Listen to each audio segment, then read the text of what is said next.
They call it our nearest star, the closest star to us in the entire universe.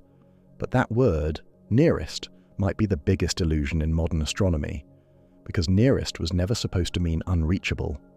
4 light-years away, Alpha Centauri burns in the dark, close enough to see with your eyes, and far enough that no human, no machine sent today will ever truly arrive in a lifetime. Not yours, not your children's, not for a very long time.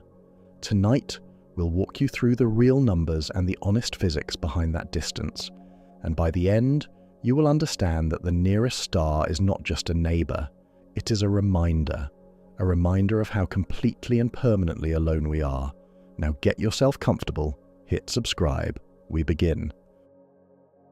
On a clear night, if you know where to look in the southern sky, you can find it with your naked eye.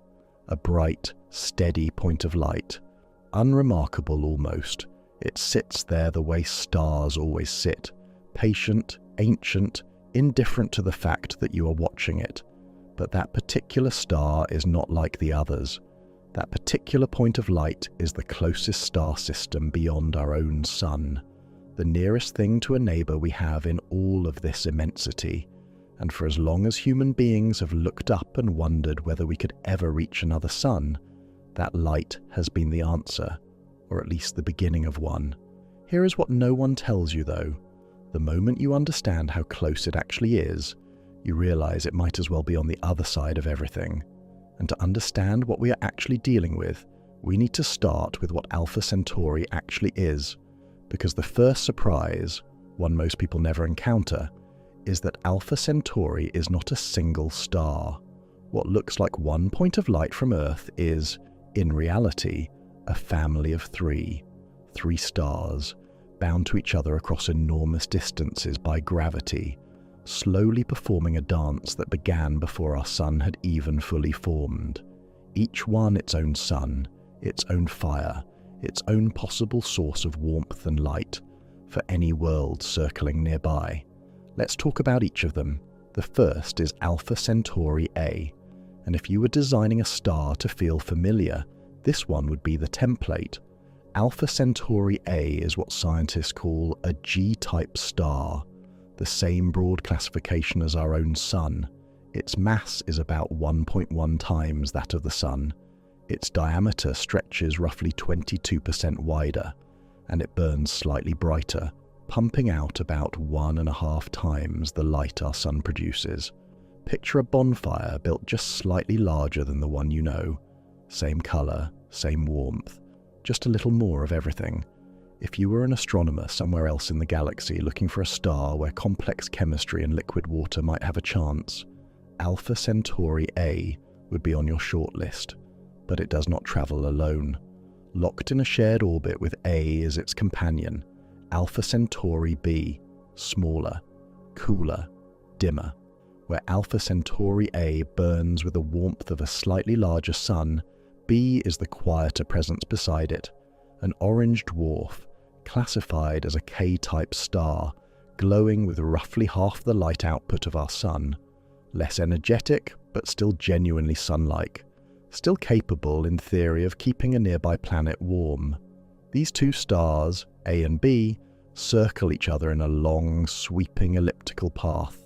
An ellipse is simply an oval, not a perfect circle, but a stretched loop. And this particular loop is both enormous and intimate at different points in its journey. At their closest approach, scientists call this the periastron. The 2 stars come within about 11.2 astronomical units of each other. 1 astronomical unit is the distance from the Earth to the Sun, roughly 93 million miles, or about 150 million kilometers. So 11.2 of those units? That is roughly the distance between our Sun and Saturn. If you have ever looked at Saturn in a photograph and thought it looked far away, that is how close these 2 stars can get. At their most distant, the apastron, they separate to about 35.6 astronomical units. That is approximately the distance between our Sun and Pluto, the outer edge of the solar system, in our familiar terms. And the rhythm of that journey, The full orbit from closest to farthest and back again takes almost exactly 80 years. 80 years to complete one slow, sweeping waltz around each other. Think about that for a moment.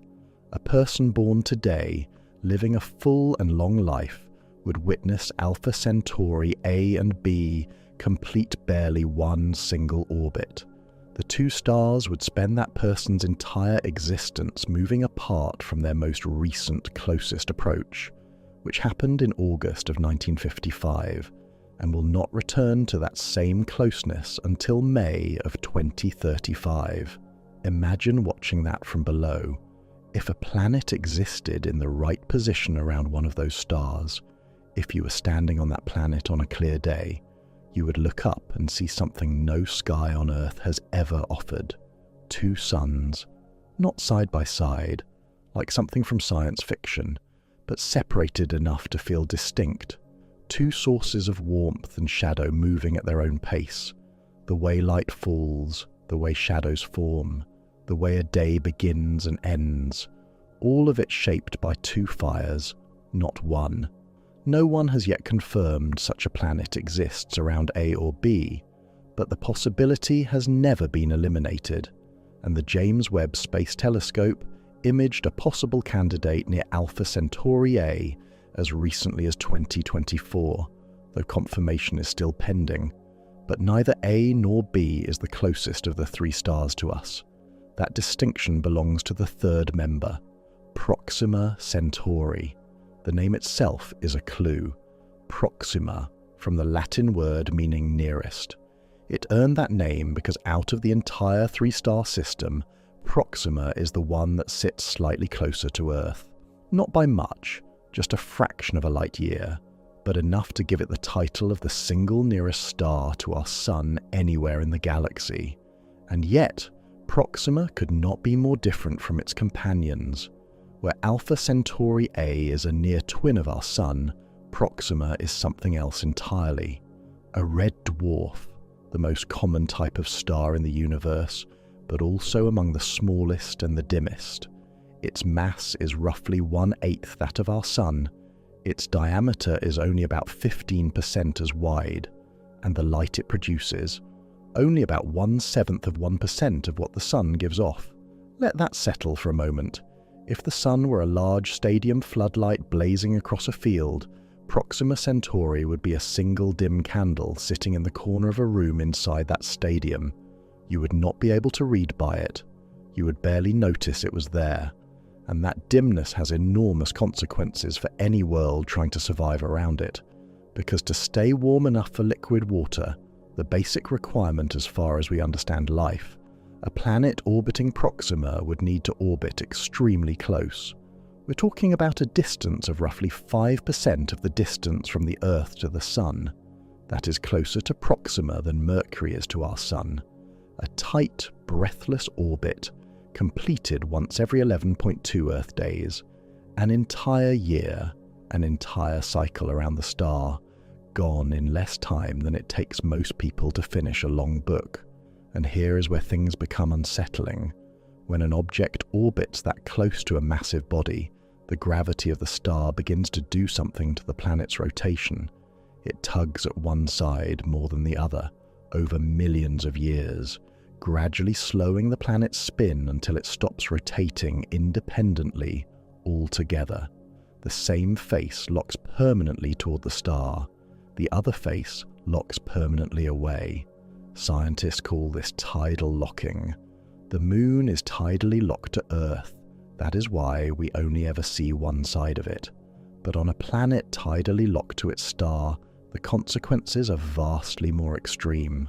One hemisphere bathed in permanent, unrelenting daylight. The other sealed in permanent, absolute night. No sunrise, no sunset, no seasonal cycle. Just an eternal divide, scorched on one side, frozen on the other, with a narrow ring of twilight in between where the temperatures might possibly lie somewhere between those two extremes. Whether that twilight zone could support liquid water, whether an atmosphere could survive long enough to redistribute heat, These are questions science is still genuinely wrestling with.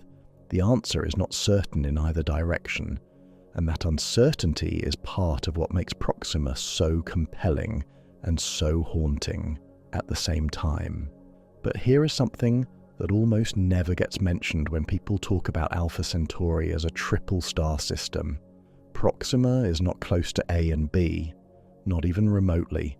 The current distance between Proxima and the Alpha Centauri AB pair is approximately 13,000 astronomical units, 13,000 times the distance from the Earth to the Sun.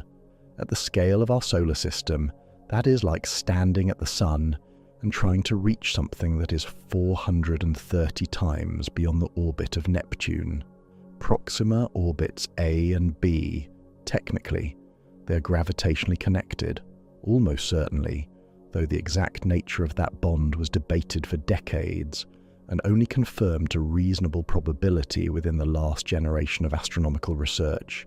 But the orbit that Proxima traces around its two companions takes roughly 547,000 years to complete.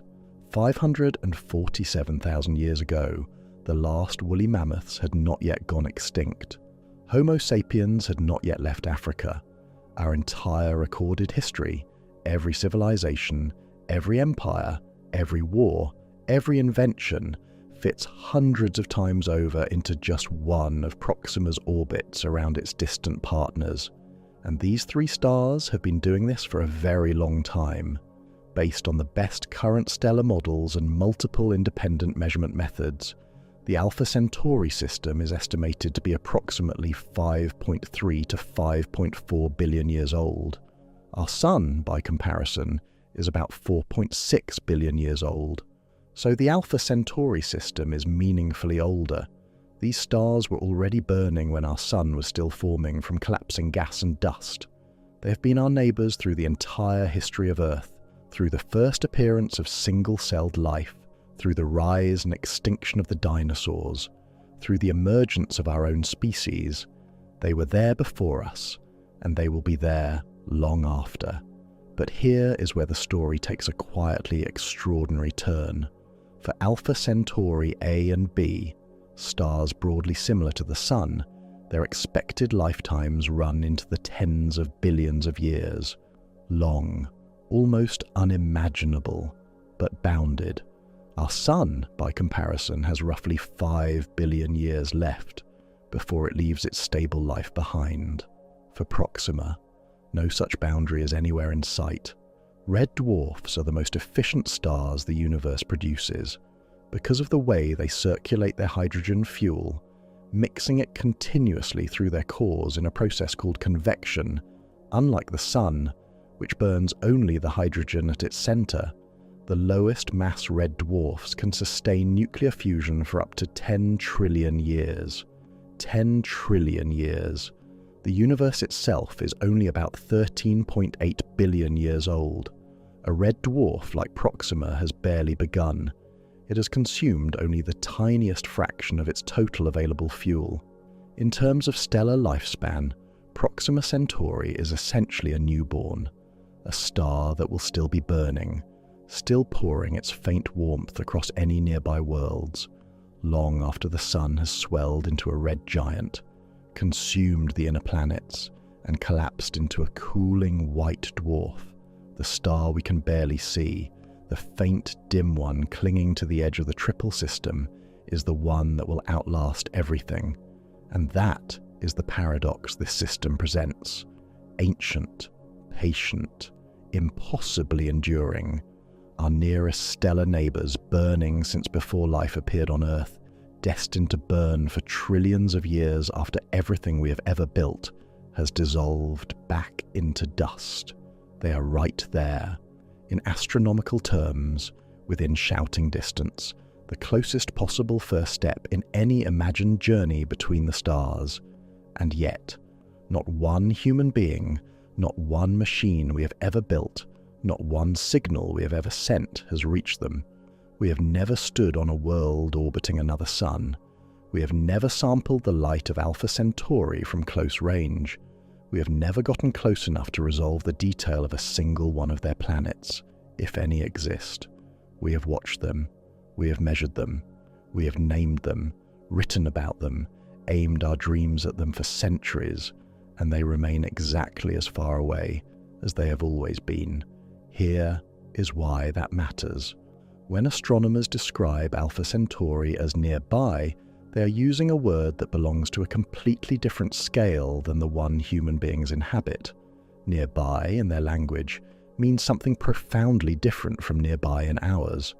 In the cosmos, those stars are practically at our doorstep, in any terms that a human body or a human lifetime can actually experience. They are somewhere beyond comprehension. The distance that separates our sun from that bright light in the southern sky is approximately 4.24 to 4.37 light years, depending on which member of the system we are measuring to. A light year, not a unit of time but of distance, is how far light travels in 1 year, and light, the fastest thing the universe permits, covers about 6 trillion miles, or roughly 9.5 trillion kilometers, every single year. 4 light years. The phrase slips out so easily. It sounds almost modest. We have not even begun to feel what it actually means, because the moment you try to turn that number into something real, the moment you ask not how far is it, but how long would it actually take to get there, the answer is not measured in years. It is not measured in decades. And the machines we have actually built, the ones already traveling away from this world right now, the fastest objects humanity has ever launched into space, would not arrive for a very long time, a time that would make 4 light years feel less like a distance and more like a sentence. 4 light years. Say it aloud, and nothing in you registers the danger of it. The number is small enough to hold in one breath. It sounds almost manageable, almost like a distance a civilization with enough determination could eventually close. And that is exactly the problem, because 4 light years is not a distance that speaks its own truth. The phrase is a kind of shorthand, an astronomer's convenience, a number that compresses something so vast into something so pronounceable that the compression itself becomes a form of deception. You hear 4 light years, and your brain files it somewhere near very far. But very far is not what it means. Very far is not even in the same universe as what it means. To feel what 4 light years actually is, you have to take that number apart. Let's be precise about what we mean. A light year is not a unit of time. The word year makes it sound like one, but it is not. A light year is a unit of distance, specifically the distance that light travels in 1 full year, and that immediately requires us to think about light. Light is the fastest thing in the universe, not the fastest thing we have built, not the fastest thing we have imagined, the fastest thing the laws of physics permit to exist. According to everything we currently understand about reality, nothing carrying information can travel faster than light. It is not a speed limit we haven't yet broken. It is a boundary woven into the fabric of space and time itself. Light travels at approximately 186,000 miles, or just under 300,000 kilometers, per second, every second, without stopping, without slowing. In the time it took you to read that sentence, a beam of light traveled from here to the moon and back, and still had enough time left over to circle the Earth twice more.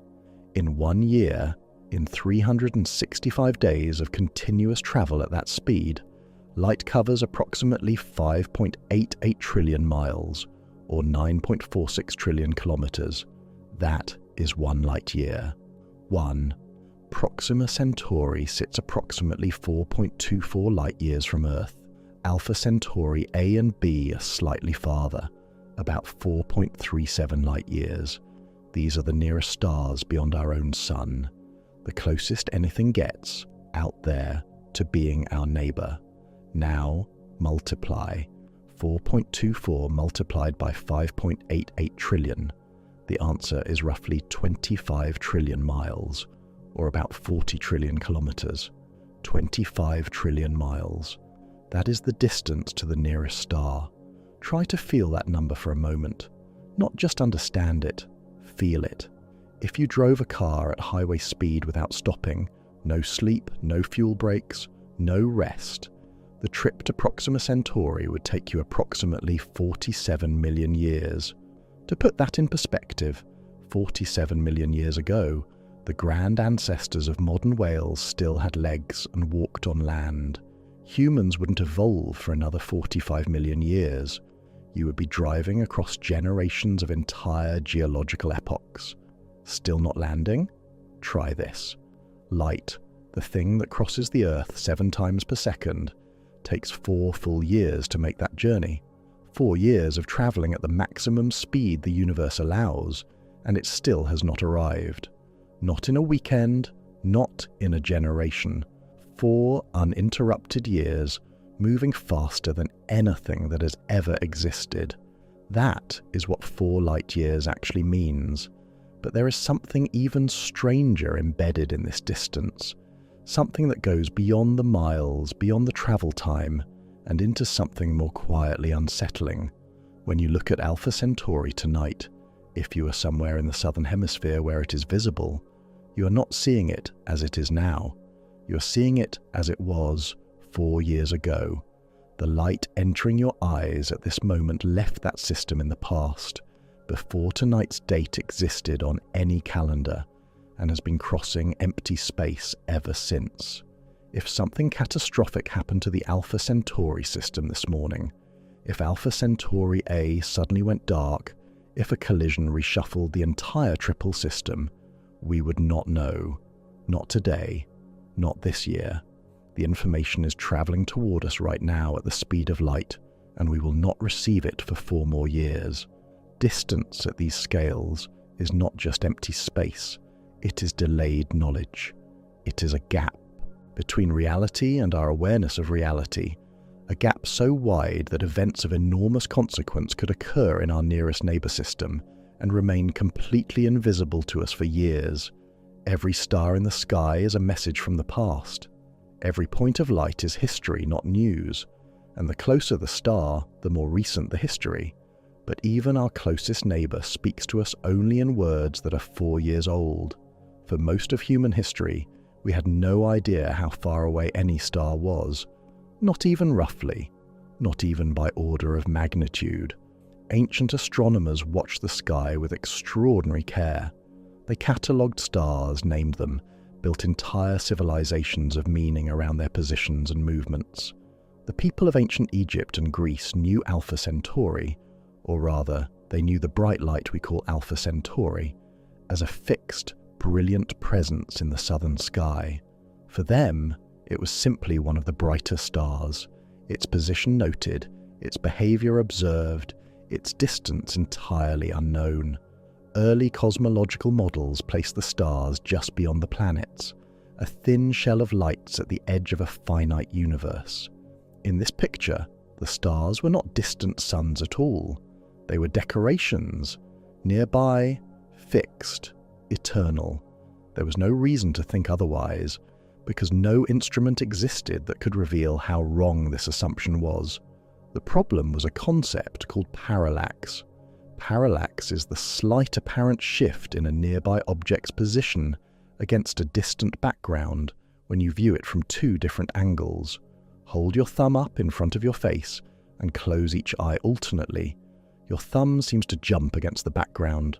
That jump is parallax. The closer the object, the bigger the jump. For stars, astronomers knew the same principle should apply. As Earth orbits the Sun, a nearby star should appear to shift very slightly against the background of more distant stars over the course of the year.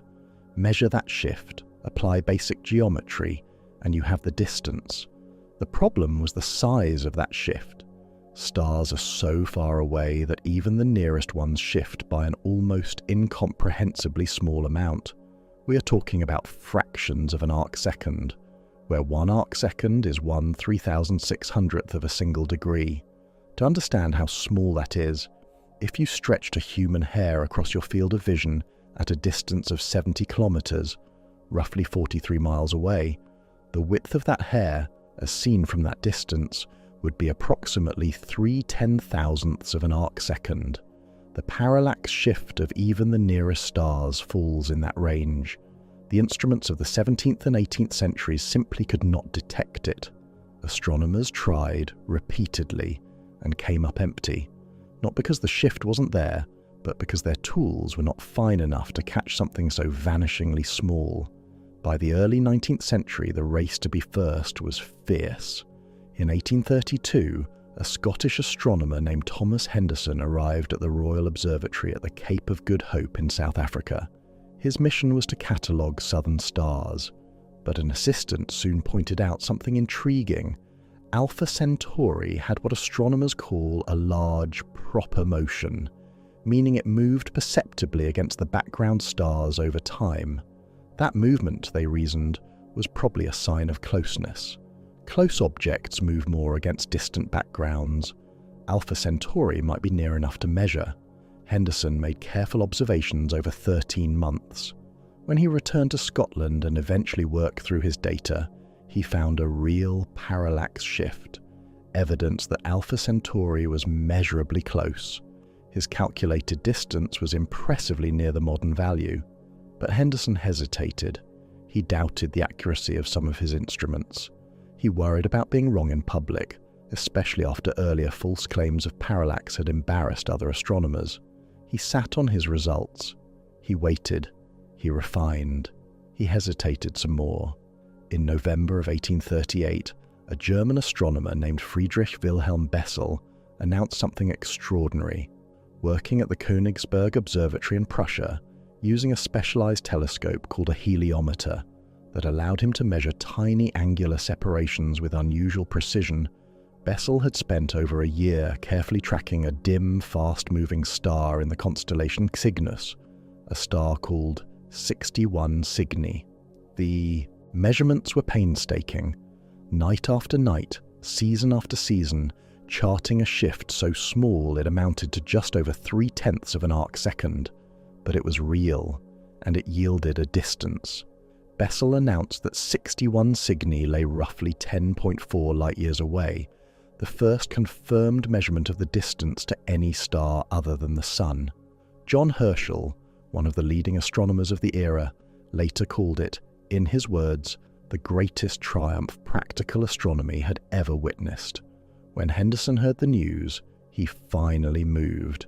He presented his Alpha Centauri results early in 1839, a few months after Bessel, and they were published in 1840. His measurement was genuinely close to the modern value, but the race was over. Bessel had the credit. Henderson had the caution. The result was confirmed. The stars were not close. They were not a thin shell just beyond the planets. They were distant suns, separated from us by distances so vast that light itself needed years to cross them. The sky, which had always seemed like a ceiling, suddenly became a depth, an abyss, stretching outward without any obvious end. And here is what makes this story sit with a certain quiet weight. Everything, every single thing we know about Alpha Centauri, arrived here as light. The discovery that it was a double star, not one but two suns locked in a mutual orbit, came from telescopes separating that single point into two distinct points of light. The discovery of their masses, their orbital period, their speeds and trajectories, all inferred from the behavior of the light they emit over decades of observation.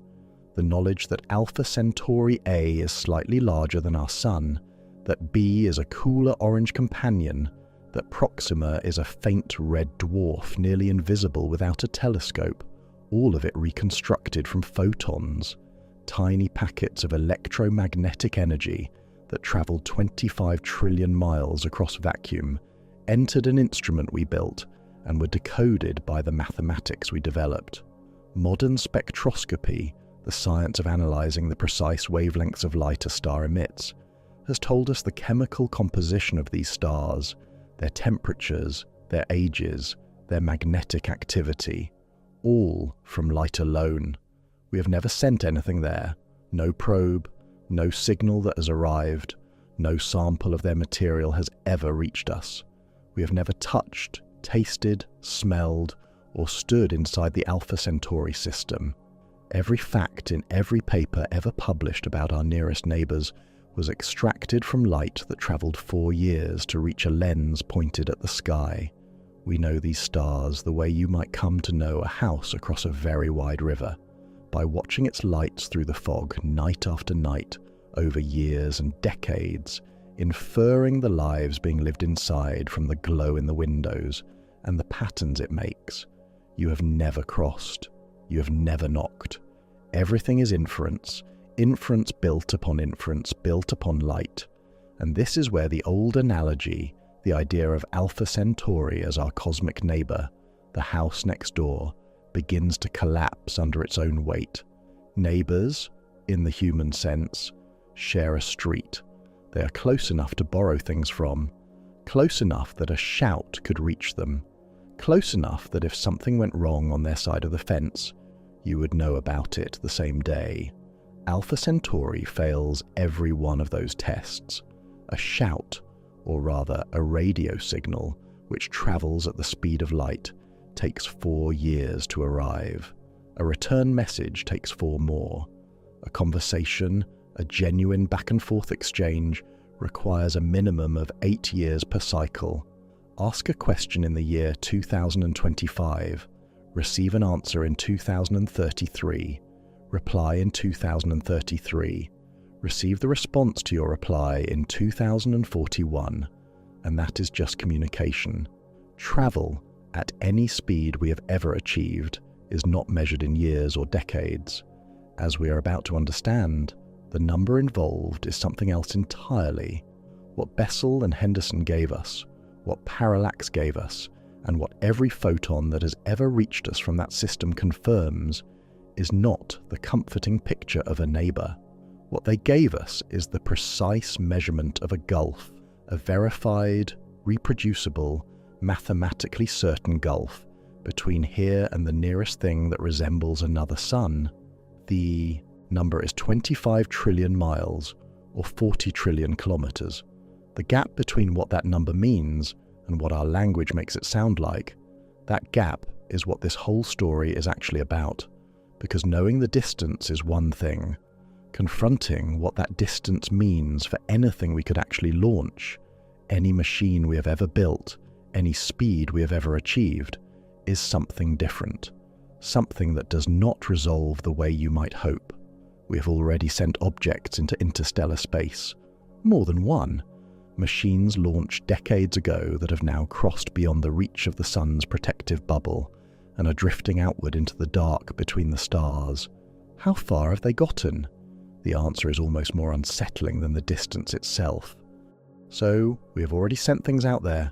5 spacecraft, launched across the span of a single human generation, are right now moving away from Earth, away from the sun, outward through the dark in different directions, farther than any human being has ever travelled, farther than anything we built has ever gone. And that fact, at first, sounds like progress. It sounds like the beginning of an answer to the question of distance. But here is what almost no one asks, and what almost no one wants to hear. How far have they actually gotten? Not in our sense of far, not in the sense of a long way from home, in the sense that matters, as a fraction of the distance to the nearest star. The answer does not describe progress. The answer describes how much larger the problem is than the solution. Let's talk about what we have actually sent. On December 24th, 2024, Christmas Eve, NASA's Parker Solar Probe made history. Swinging around the Sun on the 22nd of its planned 24 orbits, it reached a speed of 430,000 miles per hour, approximately 692,000 kilometers per hour. The Guinness World Records confirmed it as the fastest speed ever achieved by a human-made object. To feel that number for a moment, at 430,000 miles per hour, the Parker Solar Probe would cross the continental United States, coast to coast, roughly 2,800 miles, in under 24 seconds. It would circle the entire Earth in just over 3.5 minutes. By any standard we use for measuring speed on this planet, it is a number so large it barely registers as real. But here is the thing about that speed. The Parker Solar Probe did not achieve it through any technology we invented for interstellar purposes.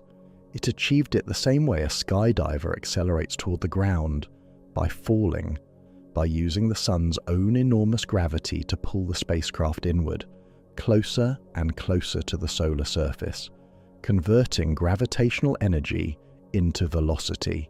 At its closest approach, the probe passed just 3.8 million miles above the sun's surface, a distance that sounds large, but in solar terms is barely skimming the upper atmosphere. That speed is the sun's gift to the probe, not the probe's own engine, and it only exists near the sun.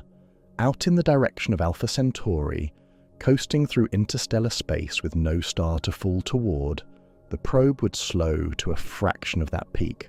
The fall to the sun is not a model for interstellar travel. It is a gravity trick, not a propulsion breakthrough. But let's ignore that inconvenience for a moment. Let's pretend the Parker Solar Probe could maintain 430,000 miles per hour all the way to Proxima Centauri. Let's be as generous as the math allows. Guess how long it would take? Proxima Centauri sits approximately 25 trillion miles away, or 40 trillion kilometers, at 430,000 miles per hour, which again is the fastest speed a human machine has ever moved. The journey would take approximately 6,600 years. 6,600 years. The first cities in human history began to appear roughly 5,000 to 6,000 years ago. The pyramids of Giza were built about 4,500 years ago. The Roman Empire rose and fell inside a span of roughly 1,000 years. The entire stretch of documented human civilization, every empire, every language, every invention, every war, fits inside a window shorter than the travel time to our nearest neighbor, even at the most extreme speed we have ever achieved. And that is the best case. That is the most flattering number we can produce for our fastest machine. But in practice, the Parker Solar Probe is not going anywhere near Alpha Centauri. And even if it were, and this is the part that matters, 6,600 years is far beyond the functional lifespan of any machine we have ever built. The probe runs on solar power. Without the sun's proximity, that power disappears entirely within a relatively short distance from our star. Its instruments, its communication systems, everything that makes it a probe rather than an inert piece of metal, all of it collapses long before it could reach any other solar system. So the Parker Solar Probe's record-breaking speed is extraordinary, and it is completely inadequate for what we are talking about. The machines that actually represent humanity's longest reach are the Voyager probes, and their story is the one that lands hardest. Voyager 1 launched on September 5th, 1977. That is nearly half a century ago. It has been travelling continuously without pause since before a majority of the people alive today were born, through the planetary encounters with Jupiter in 1979 and Saturn in 1980, through the lonely decades of the outer solar system, through the crossing of the heliopause, the outer boundary of the sun's protective bubble, in August 2012, when Voyager 1 became the first human-made object to enter the space between the stars. That heliopause crossing was a genuine milestone, a moment worth pausing on, humanity's first true entry into interstellar space. But here is what it actually means in terms of distance. As of mid-2024, Voyager 1 sat approximately 164.7 astronomical units from Earth, 1 astronomical unit being the distance from the Earth to the Sun, roughly 93 million miles, or 150 million kilometers. At that distance, a radio signal traveling at the speed of light takes more than 23 hours to arrive. 164 astronomical units. That sounds, once again, like a very large number. and then you compare it to Alpha Centauri. Proxima Centauri sits approximately 268,000 astronomical units from Earth. Voyager 1 has covered about 164. Alpha Centauri is 268,000. If you imagined the entire distance to Proxima Centauri as a meter stick, 100 centimeters laid flat on a table, Voyager 1's position on that stick would fall at roughly 0.06 centimeters from the end you started from. That is less than 1 millimeter, less than the thickness of a fingernail. After 47 years of continuous travel, Voyager 1 has crossed, by best estimates, less than 0.1% of the distance to the nearest star. Voyager 1 travels at approximately 38,000 miles per hour, about 61,000 kilometers per hour. At that speed, reaching Proxima Centauri would take approximately 73,000 years. 73,000 years ago, anatomically modern humans were still painting caves in what is now Europe. The last ice age had not yet ended. Agriculture had not been invented. Writing, mathematics, cities, languages, none of it existed. Every single thing we call civilization came into being after the point in time that represents how long it would take Voyager 1 to reach our nearest stellar neighbor. Voyager 2 travels slightly slower. It would need closer to 80,000 years. New Horizons, which flew past Pluto in 2015, travels at approximately 36,000 miles per hour, about 58,000 kilometers per hour, and would need roughly 78,000 years to cover the same distance. None of them are pointed at Alpha Centauri. Not one of them is heading in that direction. Pioneer 10, Pioneer 11, Voyager 1, Voyager 2, New Horizons, the 5 spacecraft on outward escape trajectories from our solar system, are all traveling in different directions, aimed at different regions of the sky, and none were designed with interstellar destinations in mind. 73,000 years, 80,000 years, none aimed at the target, none equipped to survive the journey.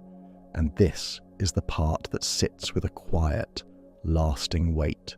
Even if we ignored the direction problem, even if all 5 spacecraft were aimed directly at Proxima Centauri and never deviated, none of them would arrive as functioning machines. None of them would arrive as anything other than dead metal, drifting.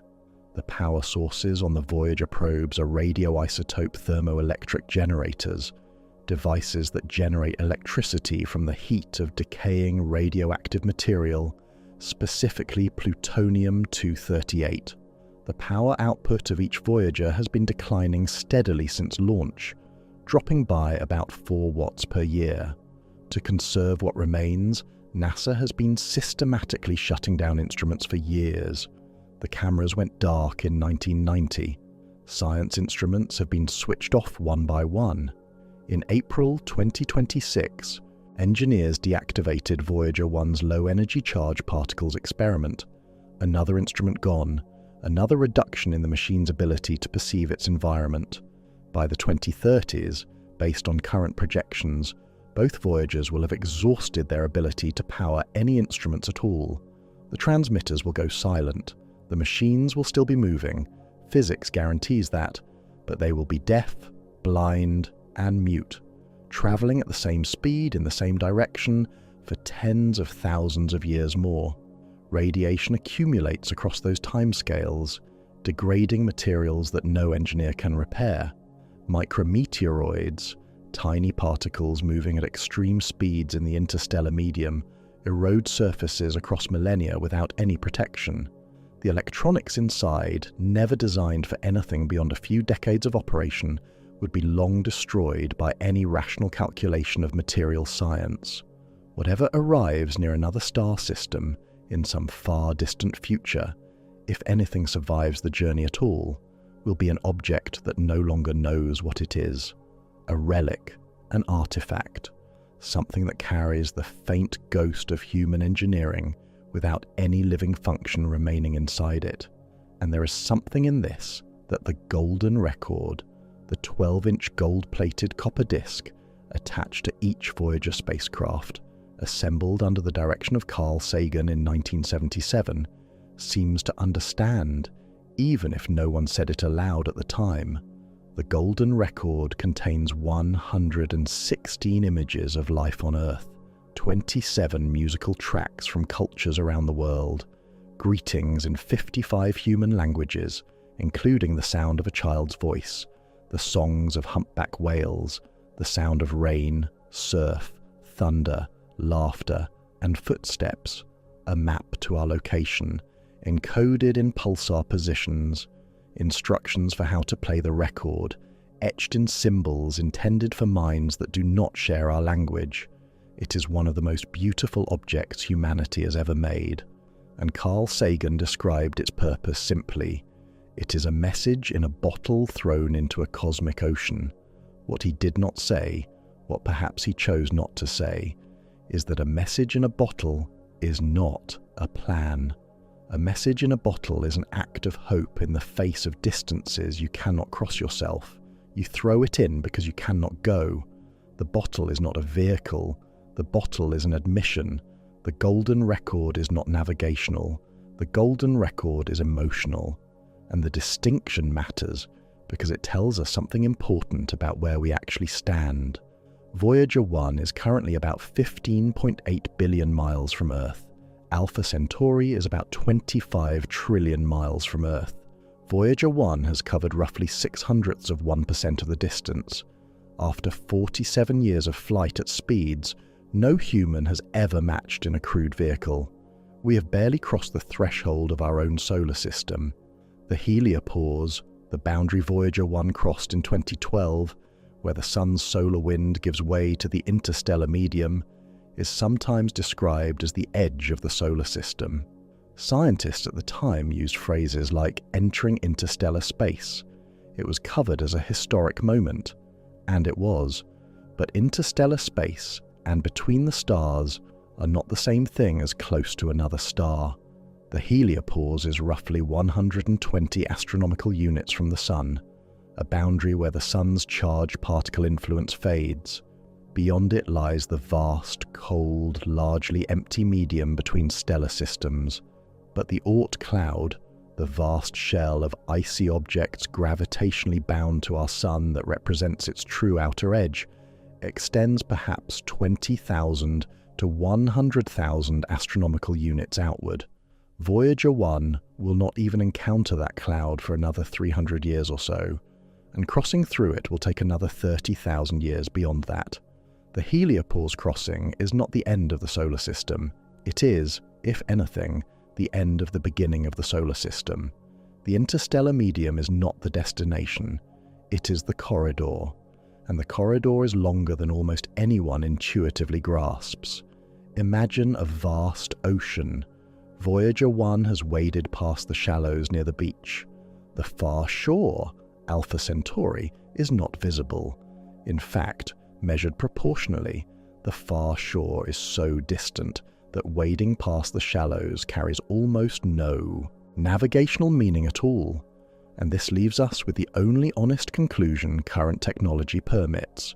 The nearest star is effectively unreachable. Not in the sense that no path exists in principle, not in the sense that physics forbids it, but in the sense that nothing we have ever built, at any speed we have ever achieved, with any fuel we have ever burned, gets us there in any time frame a civilization can plan around, maintain, or survive. The gap between where we are and where we need to be in terms of propulsion technology is not a gap measured in increments. Reaching Alpha Centauri in a human-relevant timescale requires speeds not measured in thousands of miles per hour, but in percentages of the speed of light. Not faster rockets, not improved chemical engines. Fundamentally different physics, applied at scales that do not yet exist, which raises a question that cannot be avoided, a question that sits underneath every serious scientific proposal for interstellar travel, every blueprint, every theoretical framework. What happens when you try?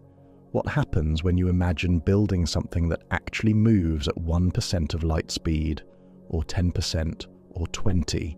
When you sit down with the physics and the engineering and the materials science and the biology, and you try to work out what that actually requires, the answer is not comforting. Suppose we do it. Suppose we stop accepting 70,000 years as an answer, walk away from everything our current machines can offer, and commit to something radically faster, something that moves not in tens of thousands of miles per hour, but at a genuine fraction of the speed of light, something that could make the crossing in a human timescale, or something close to one. The engineering community has thought about this seriously, not as science fiction, as physics, logistics, biology, and materials science, and the conclusions they keep arriving at are not comfortable. The closer you push to a real solution, the more problems the universe places in front of you, each one bigger than the last. Let's begin with what seems, on the surface, like a radical leap forward, 1% of the speed of light. That is still about 1,860 miles per second, roughly 3,000 kilometers per second. At that speed, you would cross the Atlantic Ocean in just over 2 seconds. You would complete one full orbit of Earth in just over 13 seconds. By any measure available to human experience, that is a stunning, almost incomprehensible speed, faster than anything we have ever moved. At 1% of light speed, the journey to Proxima Centauri would take approximately 425 years. 425 years. That is the span from around the year 1600 to today, a period that contains the scientific revolution, the industrial revolution, every major war of the modern era, every democracy, every invention from the steam engine to the internet to the space age itself. 4 centuries of human history compressed into a one-way trip. And there is the fundamental problem. No individual human being can live 425 years. No crew could be sustained across that span by the people who launched. Which means, if you want human beings at the destination, you are not sending a crew. You are sending a society. The concept is called a generation ship. The idea, in its simplest form, is exactly what the name suggests. A spacecraft large enough and self-sustaining enough to house multiple generations of human beings across a voyage measured not in decades, but in centuries. The people who launch never arrive. Their children do not arrive. Perhaps their grandchildren arrive, or their great-grandchildren, depending on how fast the ship moves and how long the crossing takes. The engineering alone is staggering. A closed ecological system capable of recycling air, water, and food indefinitely, maintaining structural and mechanical integrity across centuries without the possibility of resupply or repair from Earth, shielded against whatever hazards interstellar space throws at a moving object. But the engineering is, in a strange way, the simpler part. The harder part is human. The founding generation, the ones who choose to leave, make a decision not just for themselves, but for every person who will ever be born on that ship. Every child conceived after launch inherits a mission they never chose, a destination they have never seen, a life bounded entirely by metal walls and recycled air, and a single direction of travel with no return option. The ship is their entire universe. The only Earth they will ever know is a distant star in one of the windows. Philosophers and ethicists who have genuinely studied this question have struggled with it. What right does one generation have to commit all future generations to a life they cannot refuse? The parallel to ordinary life, we all inherit a world we didn't choose, only go so far. On Earth, children born into difficult circumstances can leave, can change, can build something different. On a generation ship, there is nowhere to go. The walls are the world, and the world is the mission. There is no answer that fully resolves this. The debate remains genuinely open. Move the speed up an order of magnitude, 10% of light speed. Now the crossing takes approximately 43 years, a single human lifetime, just barely. Someone who boards the ship at 20 might, in theory, arrive at 63. A mission within one life. Uncomfortable, long, profoundly isolating, but human in scale. At 10% of light speed, the generation ship problem largely disappears, but a different problem appears to take its place, and it is physical rather than philosophical. Space between the stars is not empty, not truly. Scattered through the interstellar medium, the thin material that fills the space between solar systems, are particles, gas atoms, mostly hydrogen and helium, and dust. Microscopic grains, some smaller than a bacterium, some as wide as a fine sand particle, drifting in the dark between the stars. At the speeds we have ever flown before, those particles are irrelevant. A speck of dust at 10,000 miles per hour is a speck of dust, but at 10% of the speed of light, at roughly 18,600 miles per second, that arithmetic transforms completely. Kinetic energy scales with the square of velocity. Double your speed, you get 4 times the impact energy. Triple your speed, 9 times the impact energy. The relationship is not linear, it is exponential in its ferocity. At 10% of light speed, a grain of dust the size of a sand particle carries the kinetic energy of a mass several hundred times larger, moving at a conventional speed. One strike from a particle that size, moving at that relative velocity, and the consequences could be catastrophic for any vehicle not specifically designed to survive it. In 2011, planetary astronomer Ian Crawford calculated that across a 6 light-year flight at 10% of light speed, a spacecraft would receive somewhere between 2 and 200 impacts per square meter from grains larger than 60 micrometers, roughly half the width of a strand of fine sand. That enormous range reflects how much we genuinely do not know about the density of interstellar dust between here and Alpha Centauri. The real number could be near the low end. It could be near the high end. We cannot currently distinguish between those two possibilities, and the shielding that could protect against such impacts adds mass.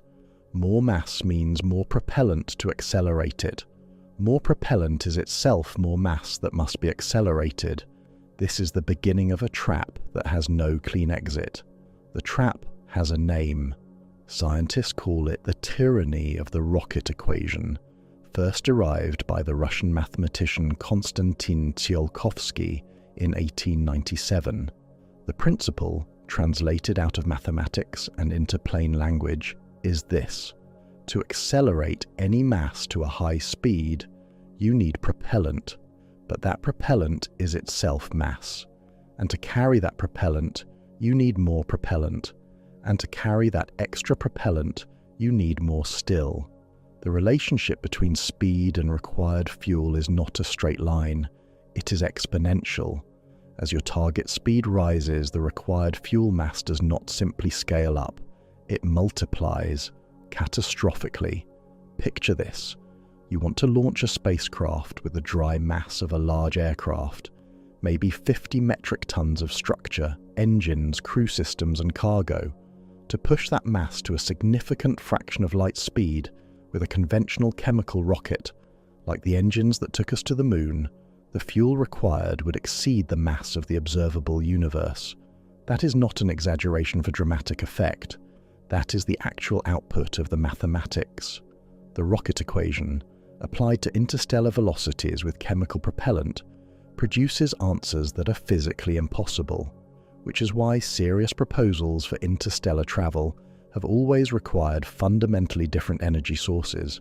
Several have been studied in genuine technical depth. None have been built. None are close to ready.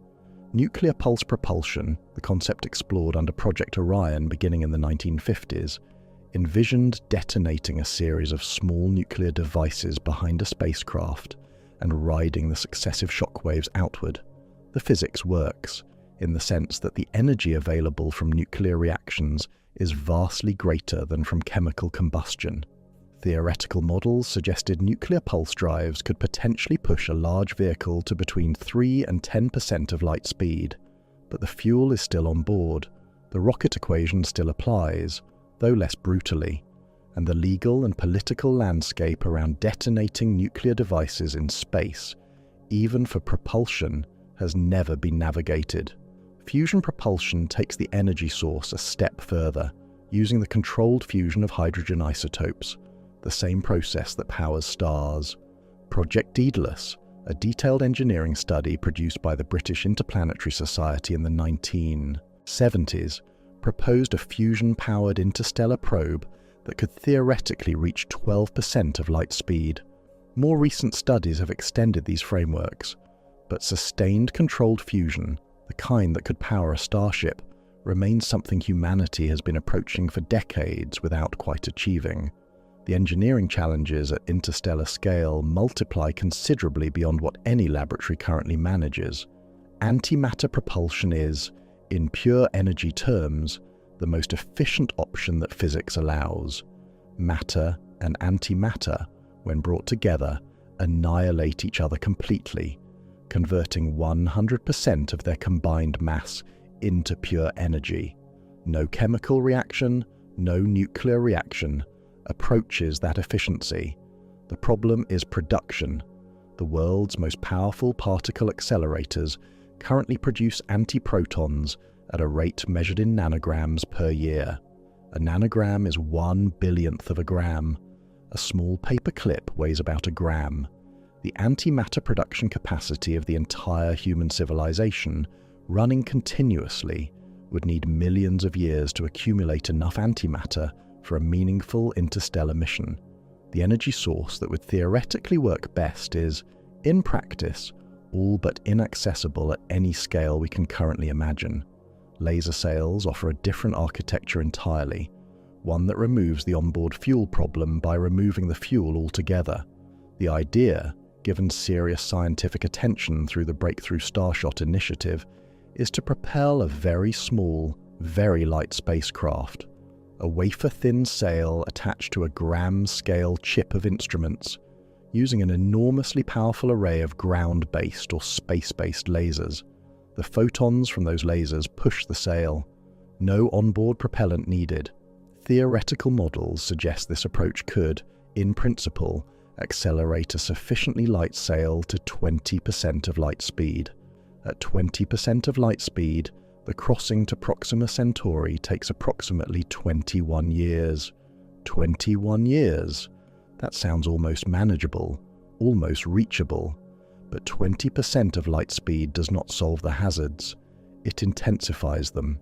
At 20% of light speed, interstellar dust impacts carry approximately 16 times the kinetic energy they would at 5%. The grain of sand calculation does not improve as speed rises. The shielding mass that could absorb those impacts does not become lighter. And for a laser sail, which must be extraordinarily thin and light to accelerate at all, the possibility of dust penetration is not a distant concern. It is a fundamental design constraint with no fully resolved solution. Navigation errors become a different kind of problem at 20% of light speed. A positional error of a fraction of a degree at launch compounds across 21 years of travel into a missed distance measured in billions of miles or billions of kilometers. Correcting course requires fuel, but a laser sail has no onboard fuel. Course correction mid-journey is either impossible or requires systems that add mass and complexity at the exact point the design can least afford either. And then there is the biological dimension. The interstellar medium is not merely dusty, it is also the residence of galactic cosmic rays, high-energy particles accelerated to extreme velocities by supernovae and other violent cosmic events, streaming through interstellar space in every direction. At ground level on Earth, our planet's magnetic field and atmosphere absorb most of them. In interstellar space, there is no such protection. A human crew exposed to the unshielded cosmic ray environment of interstellar space for decades would face radiation doses that far exceed any occupational limit ever defined for astronauts. Shielding against galactic cosmic rays is technically possible, Thick walls of dense material can absorb them, but that shielding is heavy. And heavy, as everything in this equation keeps confirming, means more fuel, means more mass, means harder propulsion. Add mass to protect against radiation. Add mass to protect against dust. Add mass to carry the people, the food, the air, the water, the structures of a years-long or decades-long voyage. Each kilogram added requires more energy to accelerate. Each added energy requirement demands more fuel. Each additional fuel mass makes the task harder. Each compounded difficulty demands another solution. Each solution adds weight. There is no clean exit. And then, before the biology and the engineering, there is something even more fundamental: decades in darkness. The psychological research on long-duration isolation, from Antarctic overwintering studies to submarine deployments to analog Mars missions, consistently identifies several critical factors that erode human function across extended confinement. Social conflict in small, closed groups, the absence of natural light cycles, the loss of meaningful environmental variety, the inability to communicate in real time with anyone outside the vessel, the weight of knowing there is no early return option. A mission at 20% of light speed to Alpha Centauri still lasts more than 20 years. By the halfway point, perhaps 11 years in, a crew would be receiving messages from Earth that were years old before they arrived, with years more required for any response to return. The communication gap grows from weeks to years across the mission's lifespan. Earth's advice is useless for any urgent decision. Earth's emotional support arrives delayed by the same delay as its news. The crew are, in any experiential sense, entirely alone. Whether human minds, evolved for small social groups on open landscapes with seasons and movement, and the presence of thousands of other people nearby, can sustain functional integrity across that kind of isolation for that kind of duration remains genuinely unknown.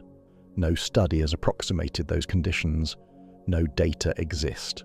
And that uncertainty, that gap in what we know about our own psychological limits, may ultimately be as constraining as any problem in the engineering. Every solution to every problem in this story creates another problem. Faster speed multiplies hazards. Better shielding multiplies mass. More mass multiplies fuel. More fuel multiplies launch weight. Around and around the equation runs, never quite delivering a clean answer, never quite resolving into a design that works at every level simultaneously. But suppose, against the weight of every obstacle named here, that some future civilization solves it. Suppose the propulsion works, the shielding holds, the crew survives, the navigation is accurate. Suppose the ship arrives. What does arrival actually mean at a distance of 25 trillion miles from home? Because arriving at another star system is not the same thing as exploring it, and exploring it is not the same thing as understanding it, and the communication link back to Earth, to the civilization that built the ship, funded the mission, waited decades for the news, is a thread stretched across more light years than any information has ever traveled. What does it feel like to arrive and realize the signal carrying that news will take 4 more years to reach anyone who cares? For a moment, let it be real. Let the decades pass. Let the ship survive. Let the shielding hold against the dust, the reactor sustain against the cold, the crew endure the darkness and the silence and the years, without a sky or a wind or a horizon. Let all of that be true, and let them arrive. The Alpha Centauri system finally fills the instruments. The stars that have been a target, a destination, a word in 100 proposals and blueprints and dreams. Those stars are now close. Close enough to resolve, close enough to feel. And then the question that no one wants to ask first, but that the physics demands you ask immediately: what exactly does close enough mean? Because arrival, in the strictest sense that our current physics and engineering understand it, almost certainly does not mean stopping. At the speeds required for interstellar travel to be meaningful, at 10 or 20% of the speed of light, a spacecraft carries an almost incomprehensible amount of kinetic energy. That energy is what makes the crossing in years rather than millennia. But energy in the direction of travel does not simply disappear upon arrival. To stop, you have to shed it entirely. And shedding that energy, decelerating from 10 or 20% of light speed to zero, is, in terms of propellant and time and engineering, roughly as difficult as the original acceleration, which means the most realistic version of the first interstellar mission is not a landing, not a slow orbit insertion, not a careful reconnaissance over years. It is a flyby. A flyby is what its name describes. The spacecraft passes through the target system at high speed, gathering data as it goes, and then continues past, unable to stop, continuing outward into the galaxy on the far side. New Horizons flew past Pluto in 2015 at roughly 31,000 miles per hour, about 50,000 kilometers per hour, and its closest approach phase lasted approximately 24 hours. Its instruments were collecting data the entire time, but the window for the highest quality close-up observations was measured in hours, not days or weeks. The spacecraft could not stop, could not orbit, could not come back. Now imagine that same principle applied to a spacecraft traveling at a genuine fraction of light speed. Even at just 1% of light speed, slow by interstellar standards, a probe would cross the entire Alpha Centauri system's inner region in a matter of hours. Hours. After perhaps thousands of years of travel, or 40 years of travel if the propulsion worked as hoped, the actual encounter window is counted in hours, and before those hours even begin, a decision must be made that has no clean answer. The Alpha Centauri system is not a single point in space. It is a triple star system spread across a vast volume. Alpha Centauri A and B, the two Sun-like companions, orbit each other at distances comparable to the span between our Sun and Saturn at their closest, widening to nearly Pluto's distance at their farthest. Proxima Centauri, the red dwarf and the closest of the three stars to Earth, sits approximately 13,000 astronomical units away from the AB pair, a separation so enormous that in our own solar system it would place Proxima far beyond anything we have ever explored, in the vast outer reaches of the cloud of ancient comets that surrounds the Sun. A single flyby probe, aimed at one target, cannot visit all three. So where does it go? The scientific case for Proxima is compelling.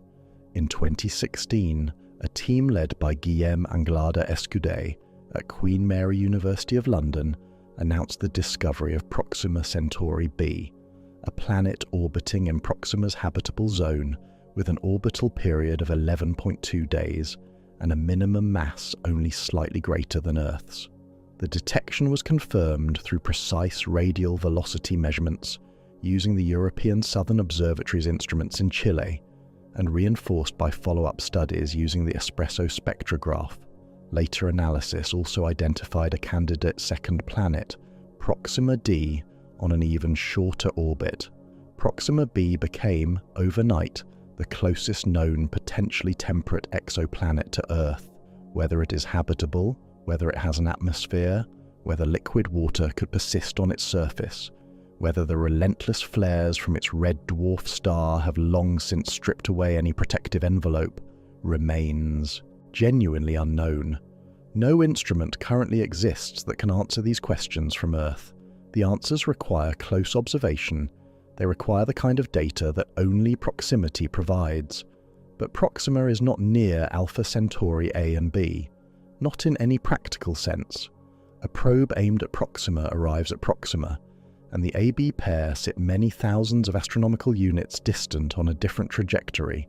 To visit both in a single mission requires either an enormously complex multi-target trajectory or two separate missions, two separate vehicles, two separate launches, two separate decades or centuries of travel. And even if the probe arrives at Proxima with its instruments intact and its systems functioning, the encounter window determines everything. Imagine the probe approaching Proxima.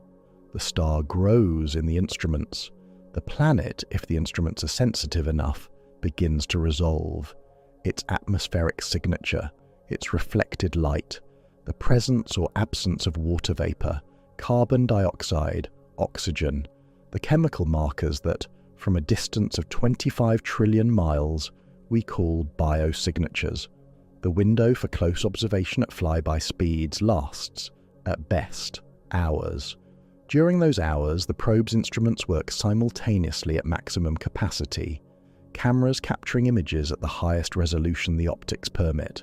Spectrometers, instruments that split light into its component wavelengths, the way a prism breaks sunlight into a rainbow, revealing the chemical fingerprints of whatever produced that light, analyzing the starlight filtered through the planet's atmosphere, particle detectors measuring the stellar wind, the stream of charged particles flowing outward from Proxima's surface, magnetometers mapping the local magnetic environment.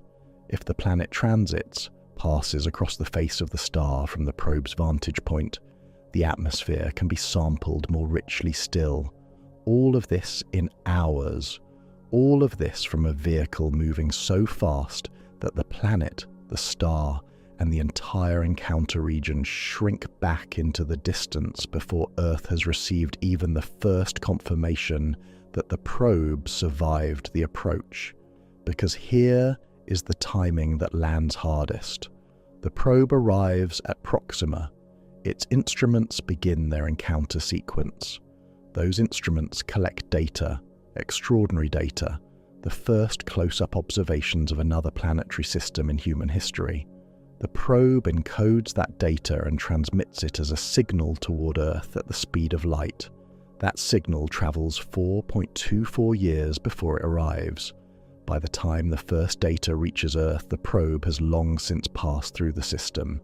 It is already moving away from Proxima, continuing outward, accelerating into a darkness it will never leave. Earth receives the data from an encounter that ended years ago, conducted by a machine that has already become a permanent wanderer in the galaxy, as unable to return as a photon that has already crossed the void. The probe does not wait to hear what we think. It cannot. And this is where the full weight of what we are discussing becomes inescapable. Everything described so far, the flyby, the short encounter window, the probe that becomes a galactic wanderer, all of that is the best-case first mission. A flyby that succeeds, data that survives transmission, science that reaches Earth. But a flyby is not exploration, not in any sense the word has ever implied before. A flyby is a glimpse, a photograph taken from a moving car.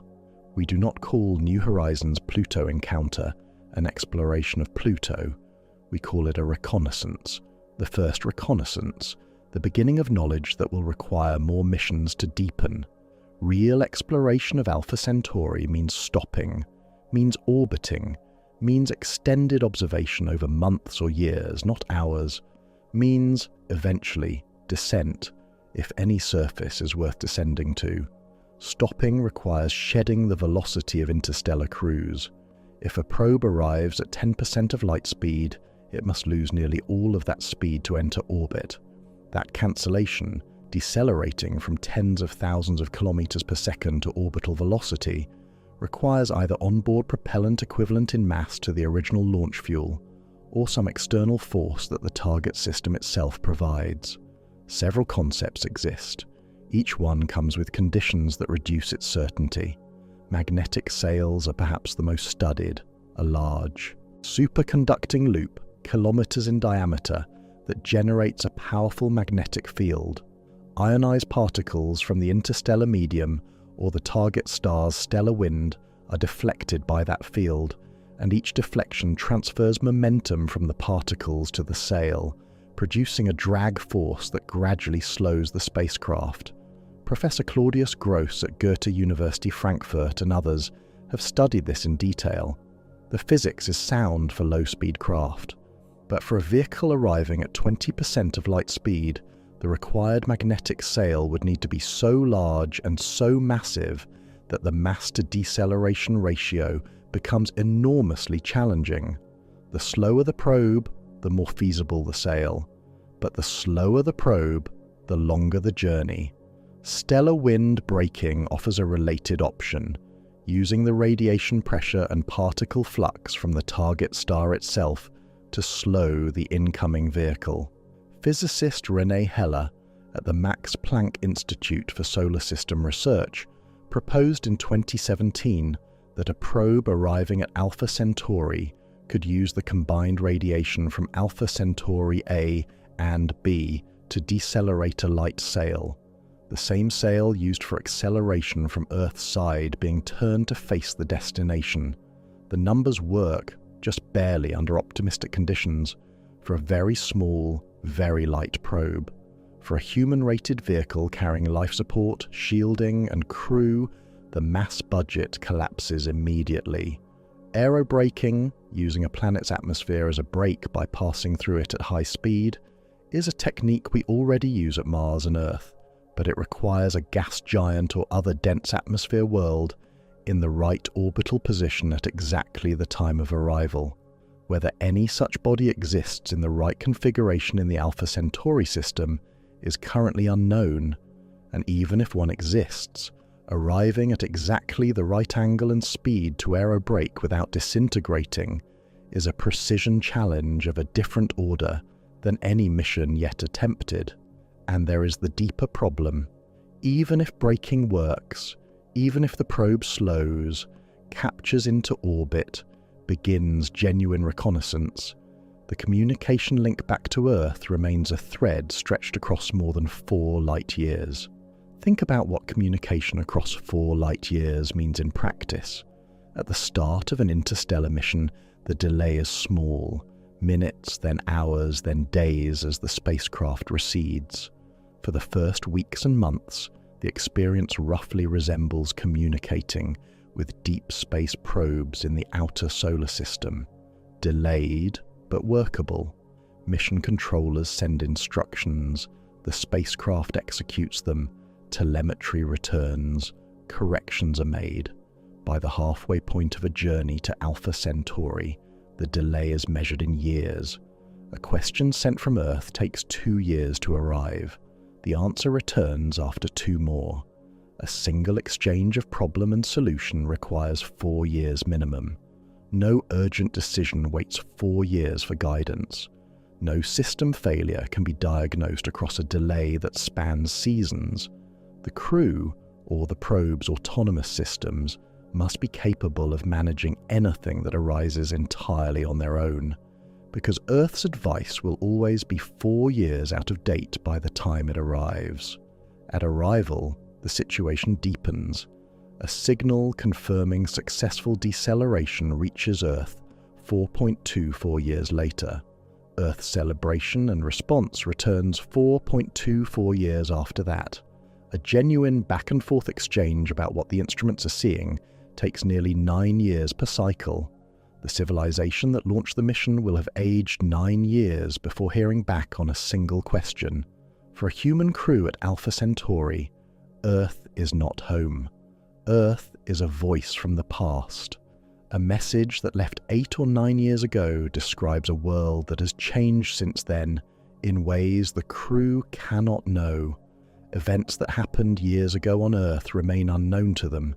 Their own family members age and die and marry and are born across a gap that no signal can meaningfully close. This is what settlement of another star system ultimately means. Not a colony with a line back to the motherland. Not a branch office keeping headquarters informed. A permanent, irreversible severance. A separate civilization from the moment of arrival, communicating with Earth the way 2 people might correspond by letter across centuries, slowly, asynchronously, with no hope of urgency or intimacy. And so the word arrival dissolves into something more complicated than it ever seemed. Arrival does not mean exploration. Exploration does not mean understanding. Understanding does not mean return. And return across 25 trillion miles, or 40 trillion kilometers, at any speed we have discussed, is not practically different from never leaving. Alpha Centauri as a destination is not a place we can visit the way explorers have always visited places, traveling there, learning, and bringing what they learned home to be absorbed by the civilization that sent them. Alpha Centauri as a destination is something more final, more absolute, more quietly lonely than that. But all of this has assumed something we have not yet examined closely. We have been talking about what one mission there might find. We have not yet talked about what actually waits, about the planets that orbit those stars, about the science of what those worlds might be, about the genuine possibility of what any probe sent there might actually discover in those brief, irreplaceable hours of encounter. The worlds of Alpha Centauri are real. We know some of them exist. And what we know, and what we do not know about those worlds, is perhaps the most compelling reason anyone has yet proposed for trying. The worlds are real. That is the thing that changes everything about this conversation. This is not a story about imagined planets or hypothetical destinations. In the system we have been discussing, our closest stellar neighbor 25 trillion miles away, there are worlds that have been detected, measured, characterized, and given names. Worlds whose gravitational influence we can trace from Earth. Worlds whose atmospheres we cannot yet see, but want desperately to understand. The nearest known, potentially temperate planet beyond our solar system orbits Proxima Centauri, and what science has learned about that world, and what it still cannot answer, is the most unsettling and compelling combination of facts in modern astronomy. The discovery came in August of 2016. A team led by astronomer Guillem Anglada Escudé at Queen Mary University of London, working with the European Southern Observatory's instruments in Chile, announced a finding that reshaped the conversation about interstellar exploration overnight.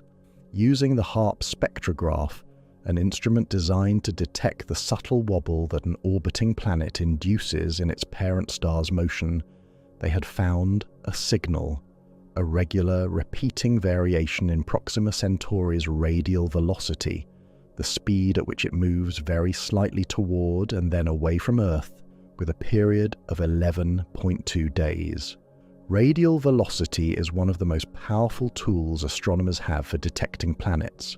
The principle is straightforward. As a planet orbits a star, its gravity pulls the star in a tiny corresponding circle. That tiny movement causes the star's light to shift very slightly in wavelength, toward the blue end when the star moves toward us, toward the red end when it moves away. The instrument measures those wavelength shifts with extraordinary precision, and from the pattern, astronomers can infer the presence, orbital period, and minimum mass of an unseen planet. The signal they found at Proxima pointed to a planet orbiting at approximately 5% of the distance from Earth to the Sun, a distance of roughly 4.5 million miles, or 7.3 million kilometers from the star. At that distance, given Proxima's dim output, the planet falls within what astronomers call the habitable zone, the narrow band of orbital distances where temperatures might allow liquid water to exist on a rocky surface. The European Southern Observatory confirmed the finding in 2020 using the newer espresso spectrograph. The planet's minimum mass came out to approximately 1.07 times the mass of Earth, a roughly Earth-mass planet, in the habitable zone of our nearest stellar neighbor. The announcement sent a quiet, sustained current through the scientific community.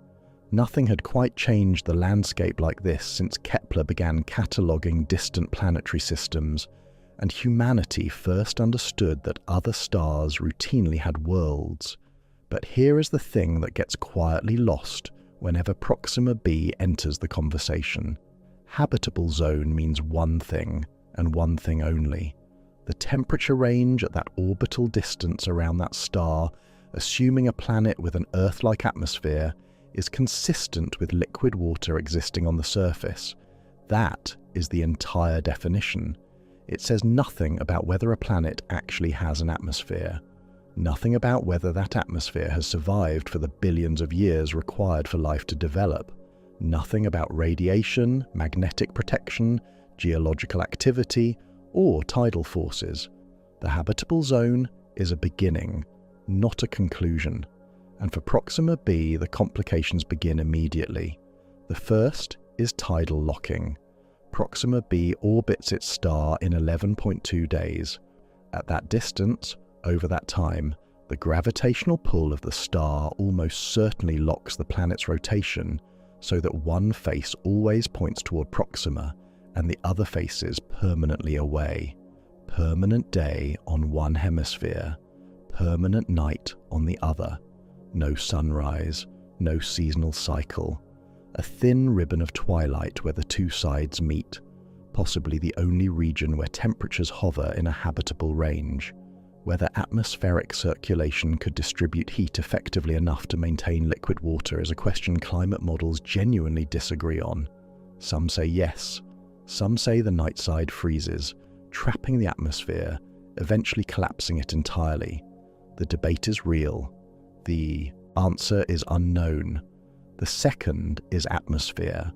Proxima b's atmosphere, whether it has one at all, what it is made of, whether it has survived, represents the single most consequential unknown about the planet, and the star itself may have resolved that question long ago in the worst possible direction.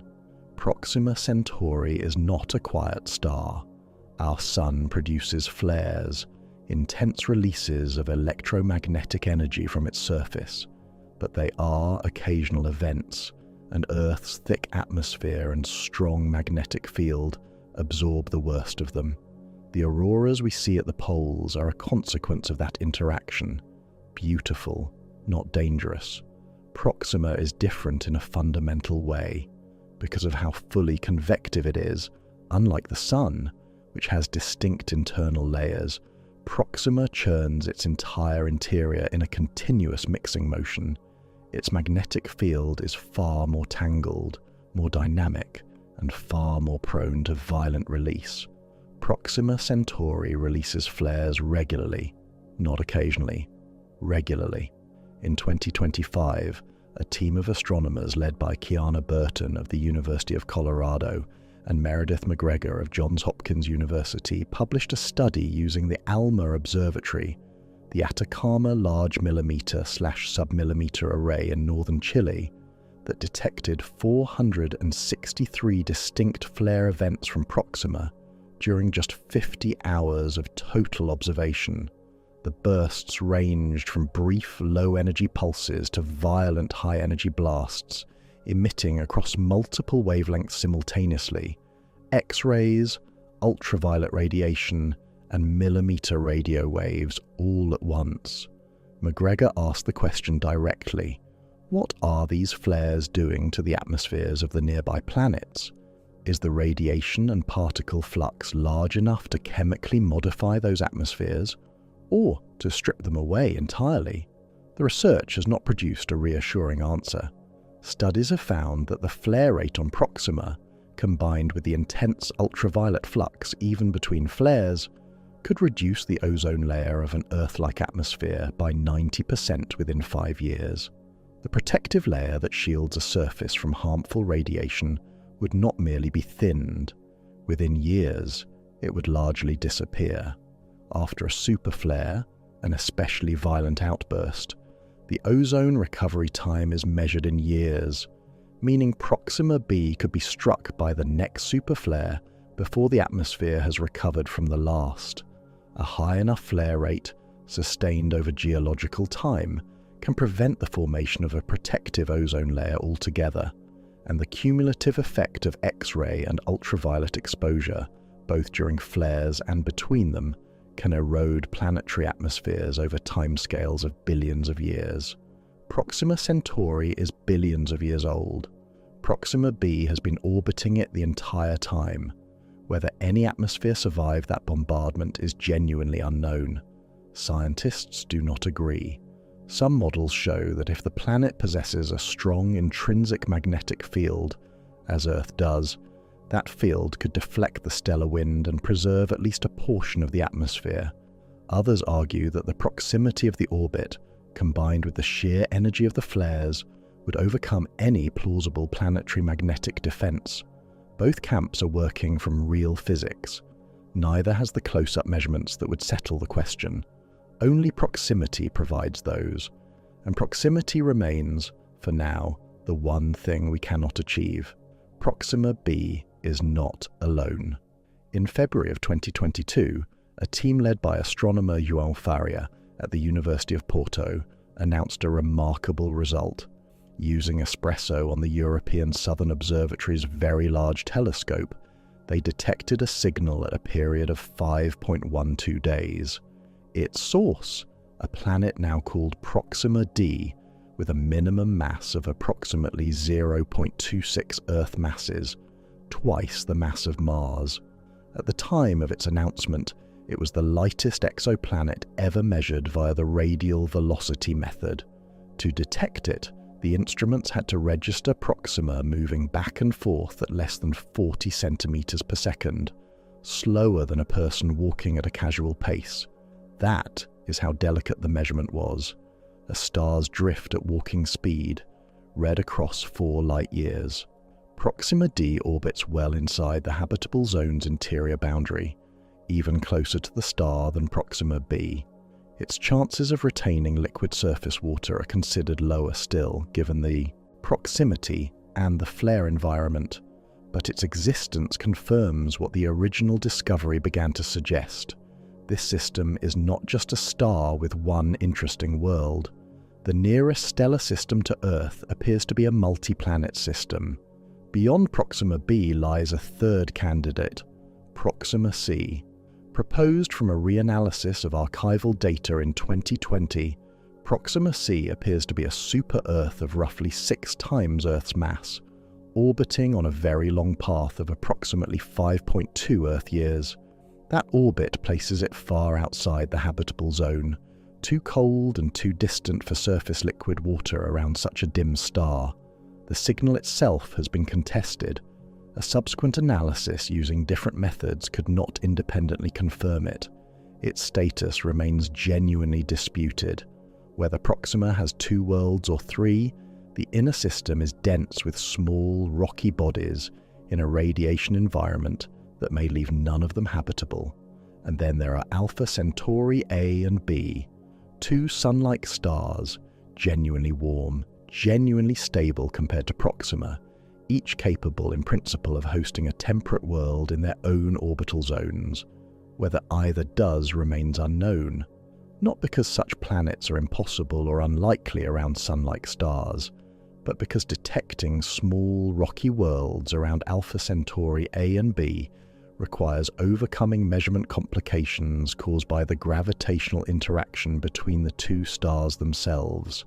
A candidate was imaged near Alpha Centauri A by the James Webb Space Telescope in 2024, but as of now, it awaits confirmation. The inner regions of both stars remain poorly mapped at the sensitivity levels required to find an Earth. Here is the collision that the physics produces. The world most compellingly positioned to host life in the nearest stellar system we will ever have orbits the most relentlessly hostile environment in that system. The very activity that made Proxima b detectable from Earth, the wobble in the star's radial velocity, the signal that HARPS could read, is produced by a star that has been bombarding that planet with radiation for billions of years. The nearest known potentially temperate exoplanet may have no atmosphere at all. The question we most want answered about it, whether anything could survive there, may have been settled by the physics billions of years before we had instruments sensitive enough to ask it. The prize is real. The obstacle between us and it is also real, and both of them sit in exactly the same place, which is why serious people have spent serious decades trying to design a way to try anyway. The most famous current concept is Breakthrough Starshot, announced in April 2016, the same year as Proxima b's discovery. The same month, in the same season of suddenly urgent interstellar hope, at a press event where Stephen Hawking stood beside entrepreneur Yuri Milner. Starshot proposed something unprecedented: gram-scale spacecraft, each one a chip of electronics, cameras, sensors, power supply, communication system, mounted to a light sail a few meters across, the whole assembly weighing roughly as much as a paperclip, propelled not by any onboard fuel, but by a phased array of ground-based lasers, delivering a combined 100 gigawatts of power, roughly equal to France's total electricity consumption, focused onto the sail for approximately 10 minutes. The resulting acceleration, 40,000 times Earth's gravitational pull. The resulting speed, 20% of light speed. The resulting transit time to Proxima, approximately 20 years. A fleet of them, many probes because some will fail across the journey, would spend those 20 years crossing the void, arriving for hours of encounter, transmitting their data across 4.24 years of empty space back toward Earth. The concept is sound in its broad physics. The challenges it faces are not small. The sail material must survive 40,000 Gs of acceleration without disintegrating, then survive 2 decades of cosmic radiation and interstellar particle bombardment while remaining functional. Years of research led by Harry Atwater at Caltech identified silicon nitride as the leading candidate sail material. The laser array must compensate for atmospheric turbulence with millions of real-time corrections per second. The chip must operate for decades in an environment no electronics has endured. The return signal must travel 4 light-years from a device weighing less than a gram. In September 2025, Scientific American reported that Breakthrough Starshot had largely stalled. Only a small fraction of its promised funding had been deployed, and the sustained institutional commitment the project requires had not materialized. The vision endures. Whether the will, the funding, and the engineering solutions arrive in the same generation remains an open question. Before Starshot, there was Daedalus. Between 1973 and 1978, a team of engineers and scientists at the British Interplanetary Society, meeting by the account of those present in a London pub, set themselves a specific design challenge: build a plausible interstellar probe using only current or near-future technology, capable of reaching another star within a human lifetime. The result was Project Daedalus, a 2-stage fusion rocket powered by the continuous detonation of deuterium and helium, 3 pellets at 250 ignitions per second, burning for nearly 4 years. The vehicle's initial mass, 54,000 metric tons. 50,000 tons of that was fuel. 450 tons was scientific payload. Its cruise speed, 12% of light speed. Its travel time to its target, Barnard's star, 5.9 light-years away, approximately 50 years. Its mission profile, flyby only. No stopping, no orbiting, no returning. Daedalus was never built. The helium-3 it needed does not exist in accessible quantities anywhere near Earth. It would need to be harvested from the upper atmosphere of Jupiter. But as a demonstration that interstellar travel could be analysed as an engineering problem with genuine physical solutions, and not simply imagined as a fantasy with no connection to achievable physics, it permanently changed how scientists thought about the question. Project Icarus followed. Beginning in 2010, under the Tau Zero Foundation in collaboration with the British Interplanetary Society, Icarus revisited Daedalus with 3 additional decades of knowledge. Icarus aimed to improve on the original design, allow for some deceleration rather than pure flyby, and address a broader range of target stars. The project produced significant theoretical work. A definitive design has not yet emerged. The physics of interstellar propulsion, at the scales that matter, remains stubbornly, honestly unsolved. What all of these concepts share, Starshot, Daedalus, Icarus, the ongoing spectroscopic campaigns studying Proxima's worlds from Earth, is a conviction that the knowledge waiting at the other end justifies the effort of trying to reach it. If a probe survived the crossing and detected in those brief hours at Proxima the chemical signature of an atmosphere holding oxygen, water vapor, and the molecular markers associated with biological activity, the implications would not merely update a scientific paper, they would change what it means to be a species alone in the universe. The nearest stellar system to Earth hosting life would mean that life is not a rare accident. It would mean the cosmos is populated. It would mean everything we have built and thought and hoped has company somewhere beyond this single, irreplaceable world. That is the prize. But Alpha Centauri is only the nearest of many such questions. The gulf between us and Proxima is the smallest gap between any star and our own sun, and beyond it, the distances only grow. Alpha Centauri is the beginning of the problem, the nearest star, the smallest gap, the most favorable case for interstellar travel in the entire known universe. And as we have seen, as the engineering, the physics, the biology, and the mathematics have all confirmed in their own language, even the most favorable case is essentially unreachable with any technology we currently possess. But the universe did not stop building itself at Alpha Centauri. Beyond our nearest neighbor, the distances only grow. And as they grow, every obstacle we have identified multiplies, not linearly, but in accumulating layers, each one heavier than the last. The galaxy, it turns out, is not a neighborhood we might eventually learn to navigate. It is a structure whose scale places almost everything it contains permanently beyond our practical reach. To understand why, we have to step back. We have to widen the frame. Let's step back and look at the full picture. Imagine the sun reduced to the size of a golf ball, a small white sphere sitting on a table in front of you. At that scale, Earth would orbit about 4.5 meters away, roughly the width of a large room, close enough to see clearly from where you're sitting. At that same scale, Alpha Centauri would be another golf ball sitting approximately 1,200 kilometers away, roughly the distance from London to Rome or from New York to Chicago. Not in the next room, not across the building, 1,200 kilometers away. That is what nearest star actually means at human scale. And beyond that golf ball in Rome or Chicago, what else lies within reach? Within the first 10 light years of space surrounding our sun, the immediate stellar neighborhood by any reasonable definition, astronomers have catalogued approximately 12 to 15 star systems. Let's name a few and feel what they are. Barnard's star, the second closest individual star to the Sun, sits approximately 5.96 light-years away, about 1.5 times farther than Proxima Centauri.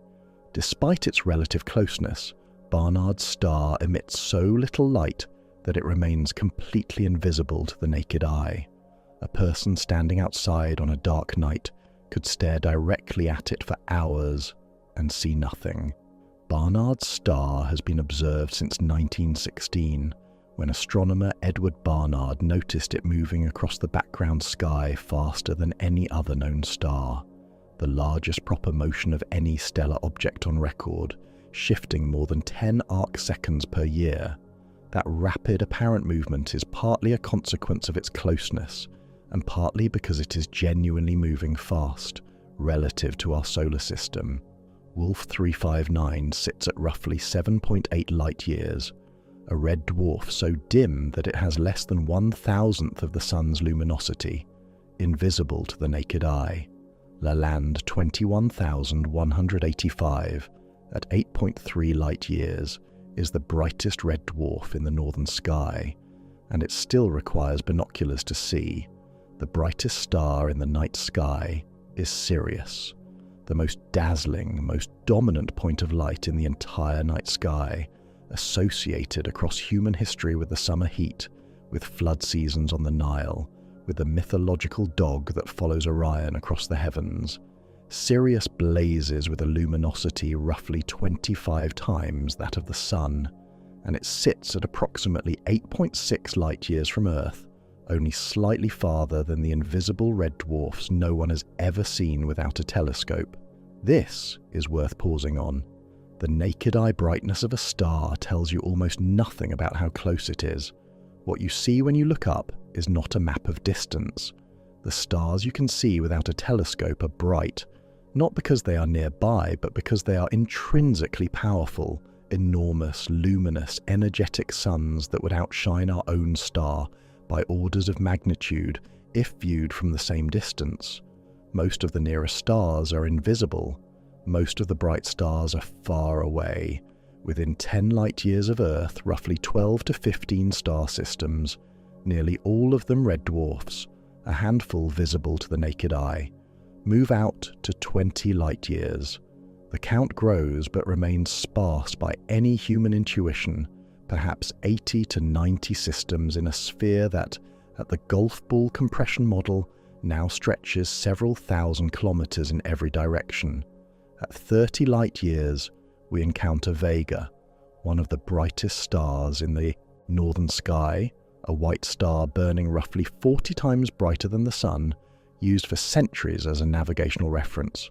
Vega sits approximately 25 light-years away. At the golf ball scale, Vega is another sphere sitting roughly 7,000 kilometers from our table, nearly 1/5 of the way around the Earth. The Pleiades, the famous open cluster known to almost every culture in human history, visible as a small, tight gathering of blue-white stars in the constellation Taurus, sit approximately 440 light-years away. At the golf ball scale, the Pleiades cluster would sit around 120,000 kilometers out, nearly a third of the way to the Moon.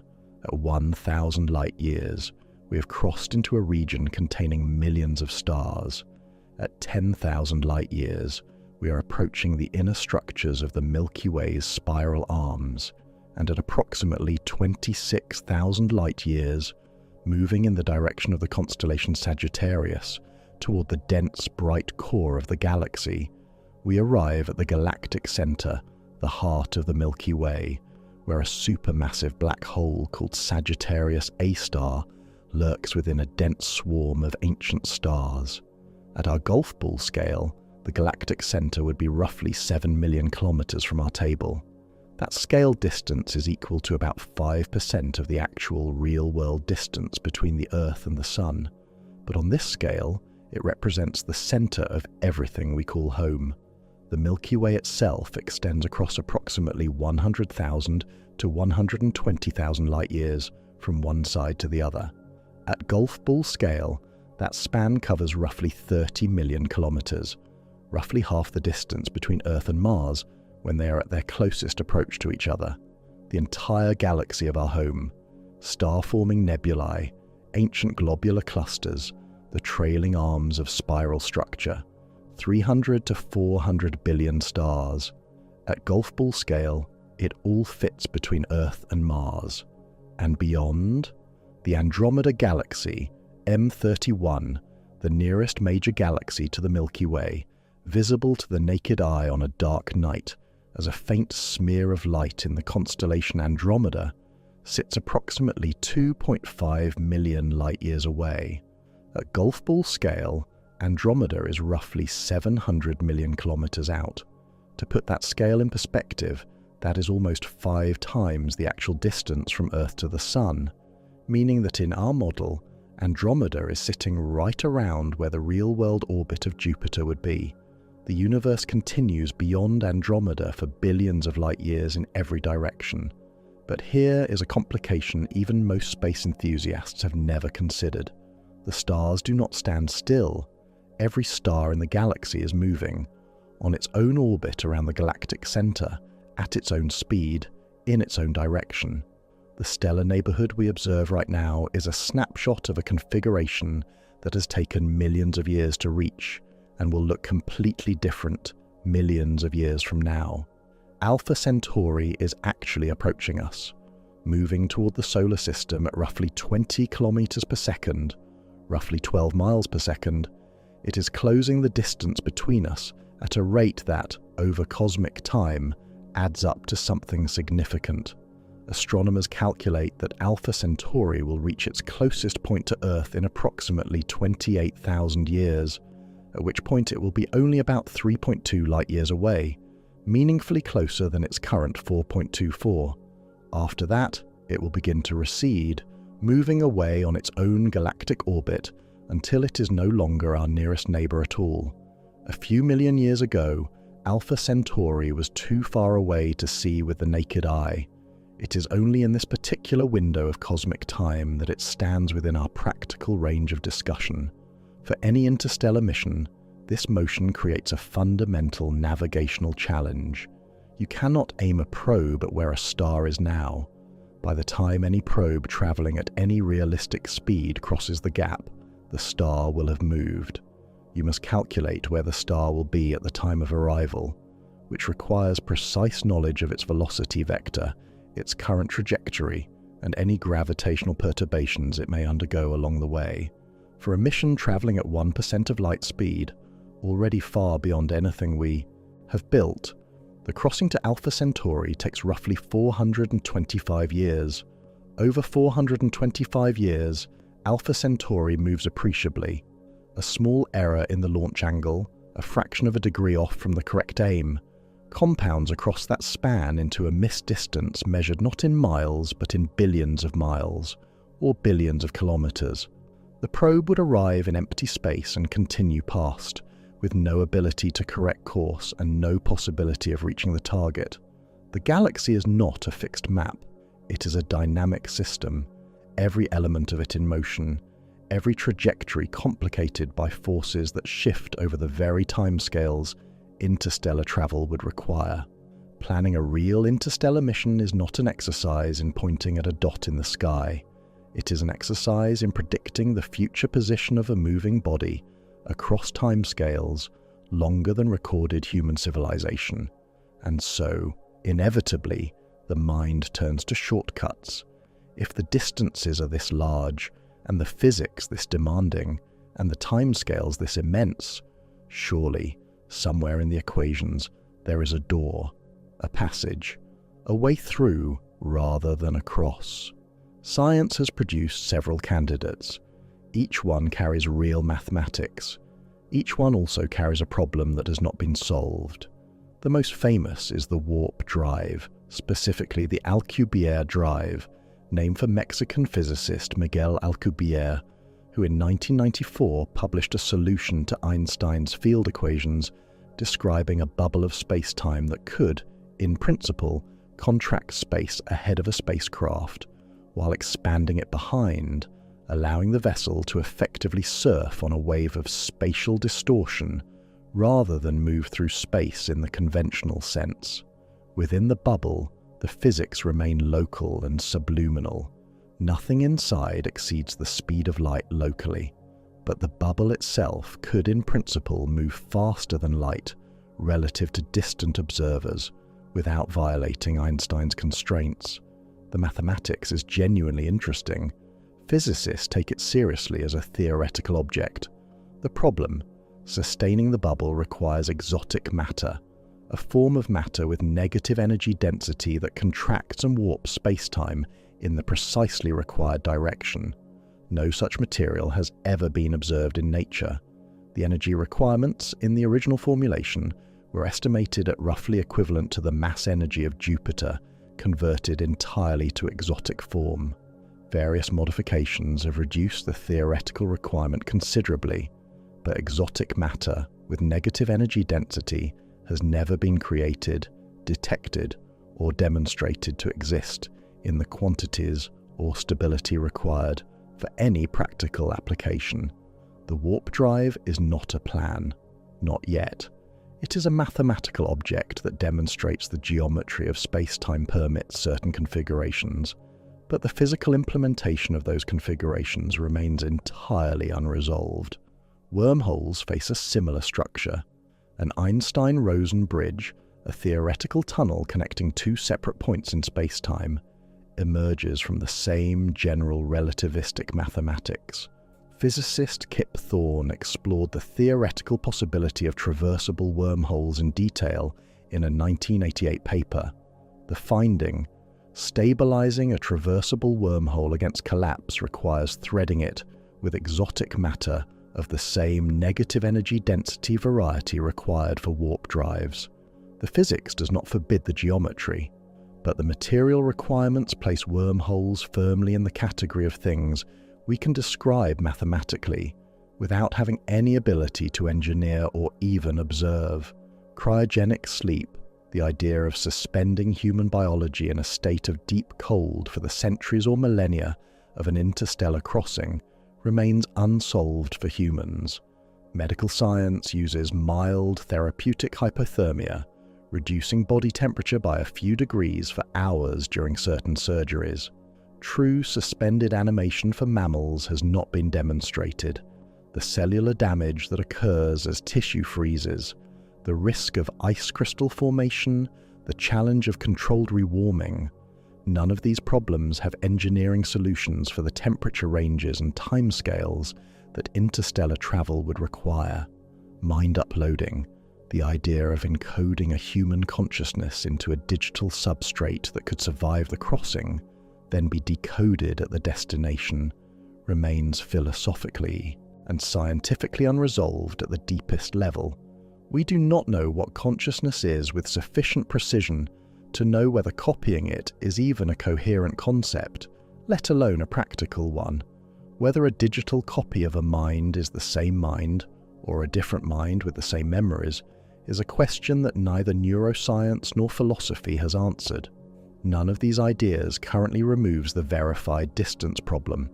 None of them moves a kilogram of mass across 25 trillion miles at any speed science can currently achieve or foresee achieving in the near term.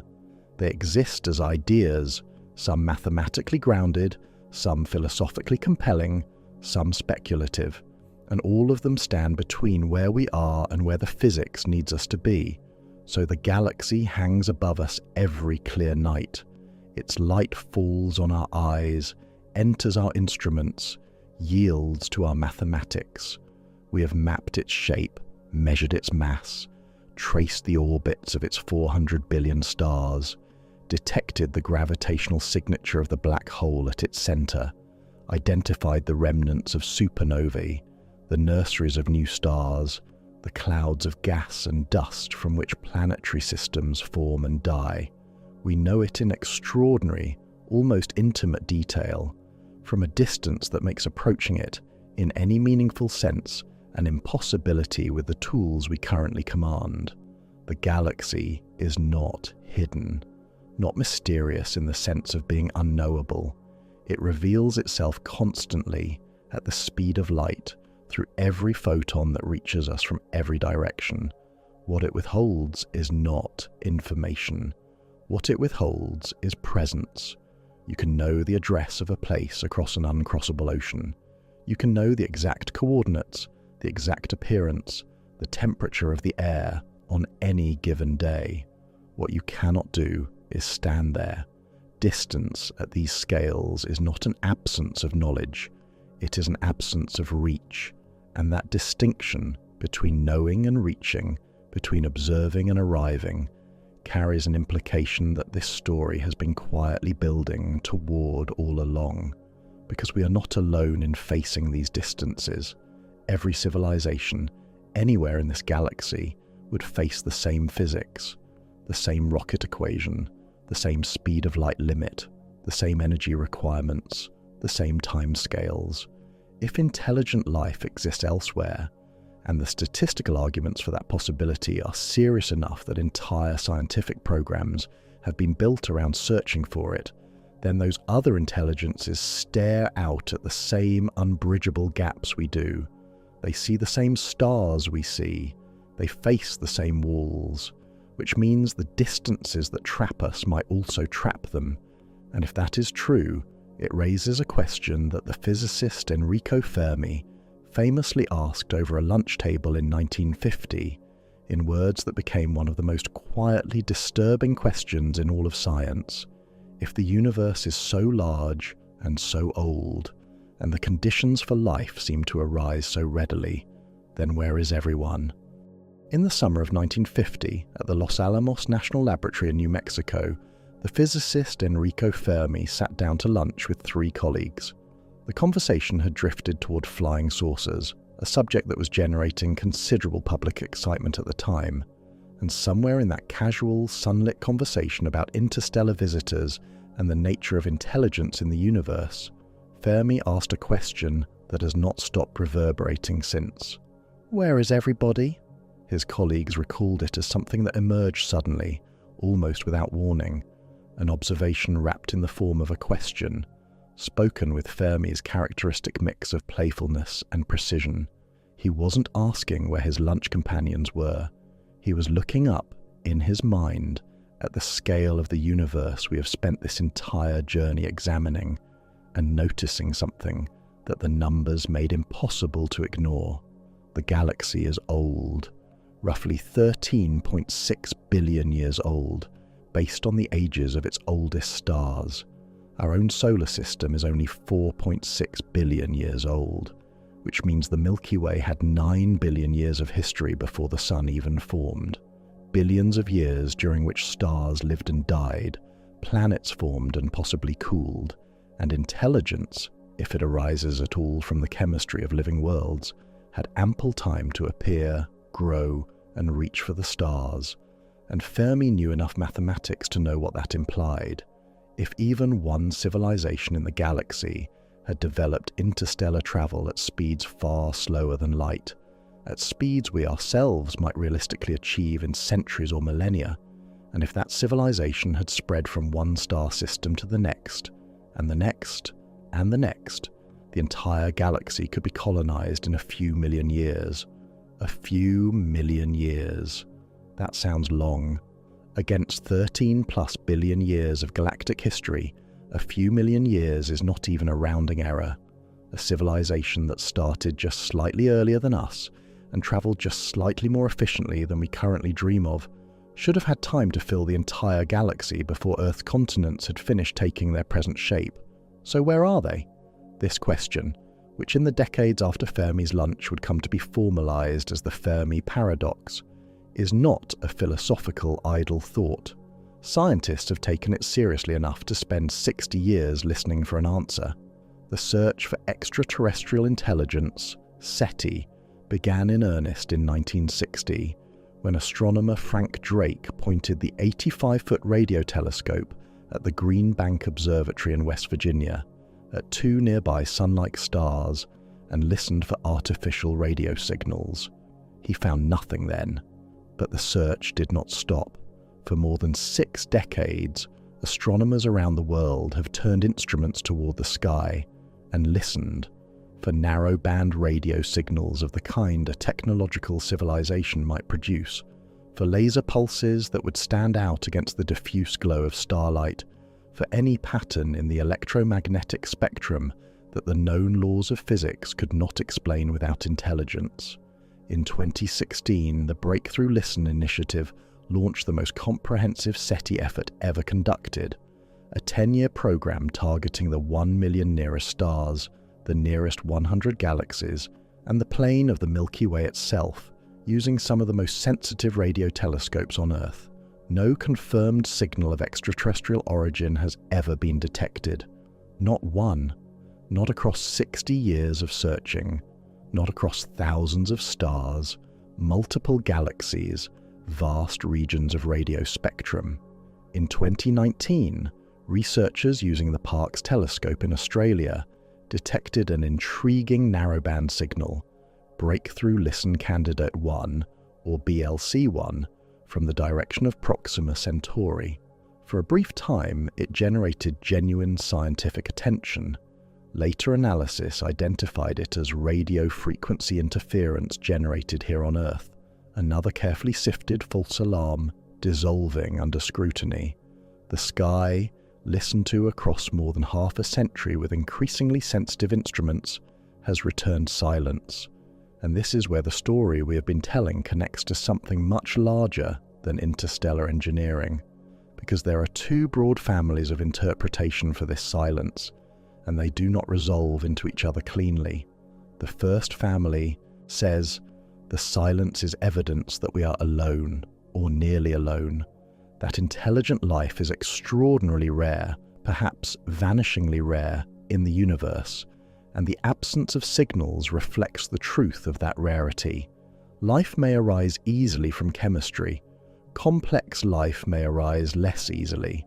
Intelligence, language, technology, the capacity to build a radio telescope and point it at the sky, perhaps these steps are not inevitable, and perhaps they occur so infrequently across the galaxy that neighboring civilizations in any practical sense do not exist.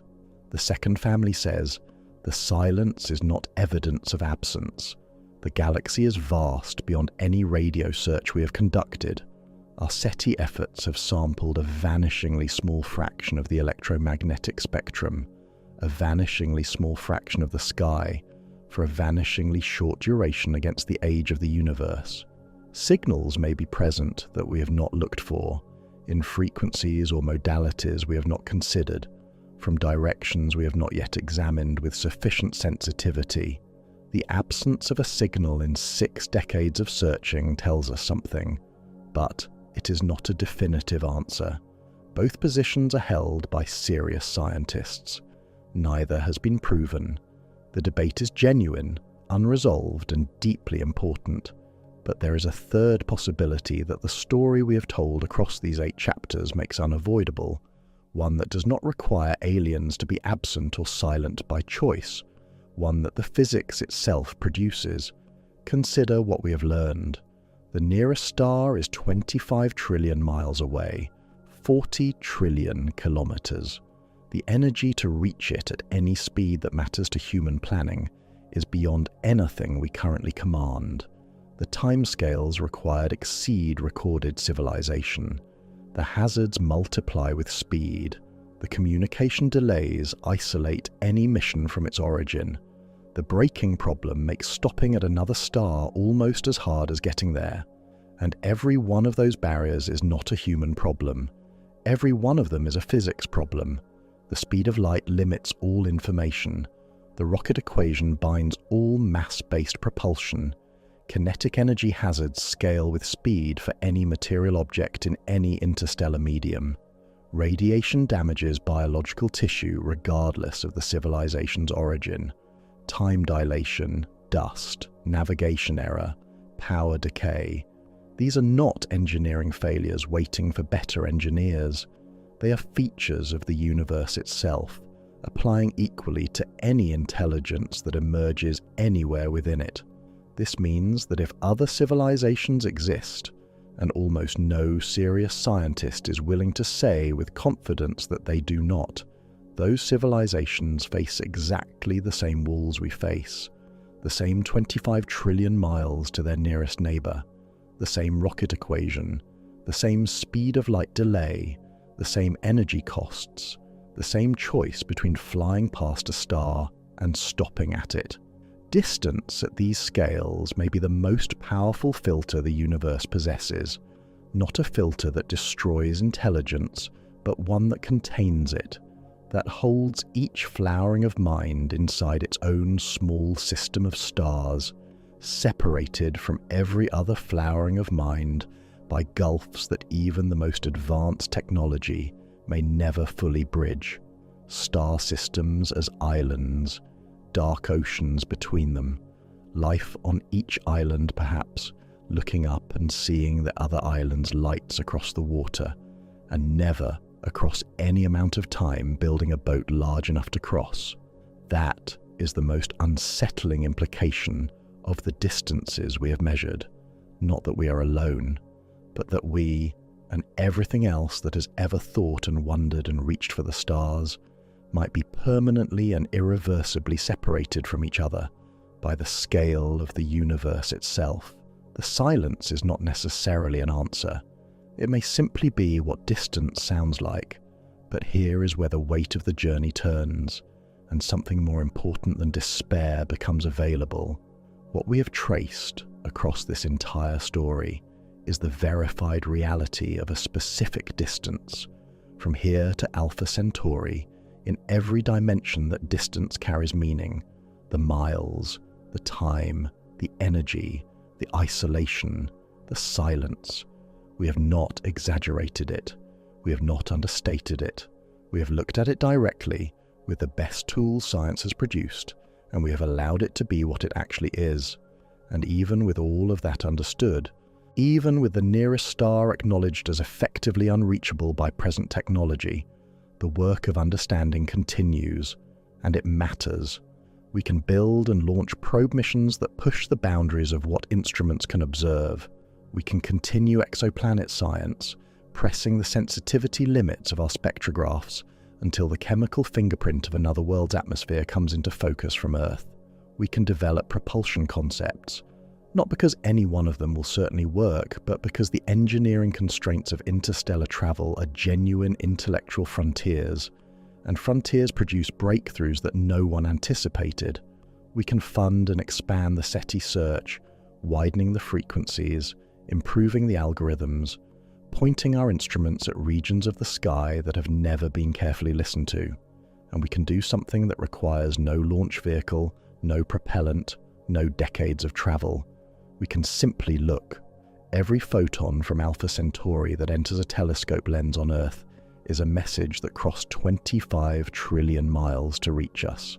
Every piece of science we have discussed in this story, the triple star system, the orbital rhythm of A and B, the dim persistence of Proxima, the confirmed wobble of Proxima b, the chemical composition of every star we have named, all of it arrived as light. All of it was extracted from nothing more than the patient, rigorous observation of photons crossing distances that humans have not and perhaps cannot cross in any practical time frame. Knowledge expands without travel. Understanding deepens without arrival. The universe reveals itself at the speed of light to any patient observer on any world in any system, and that revelation alone is extraordinary beyond what our sense of distance can easily hold. Wherever you are right now, sitting in whatever chair, in whatever room, with the light at whatever angle it's falling, the photons from Alpha Centauri are not reaching you. You are too far south or too far inside, or the sky is bright, or the constellation Centaurus is below your horizon. The light is there. You simply cannot see it tonight, but you know it is there. You know it is crossing the void at the maximum speed the universe permits. You know what it has crossed.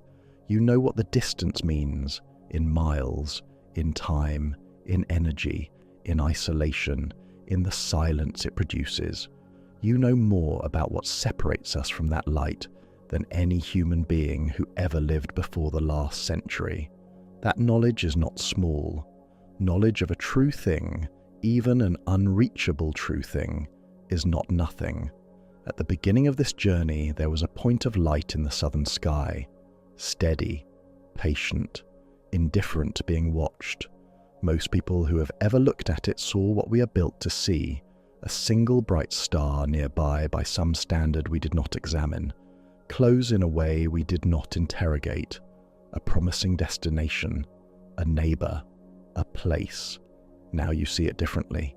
That point of light left its source 4.24 years ago.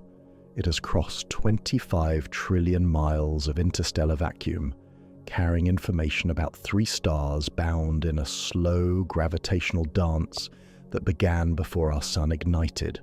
It carries, in its spectrum, the chemical signature of stars older than the solar system.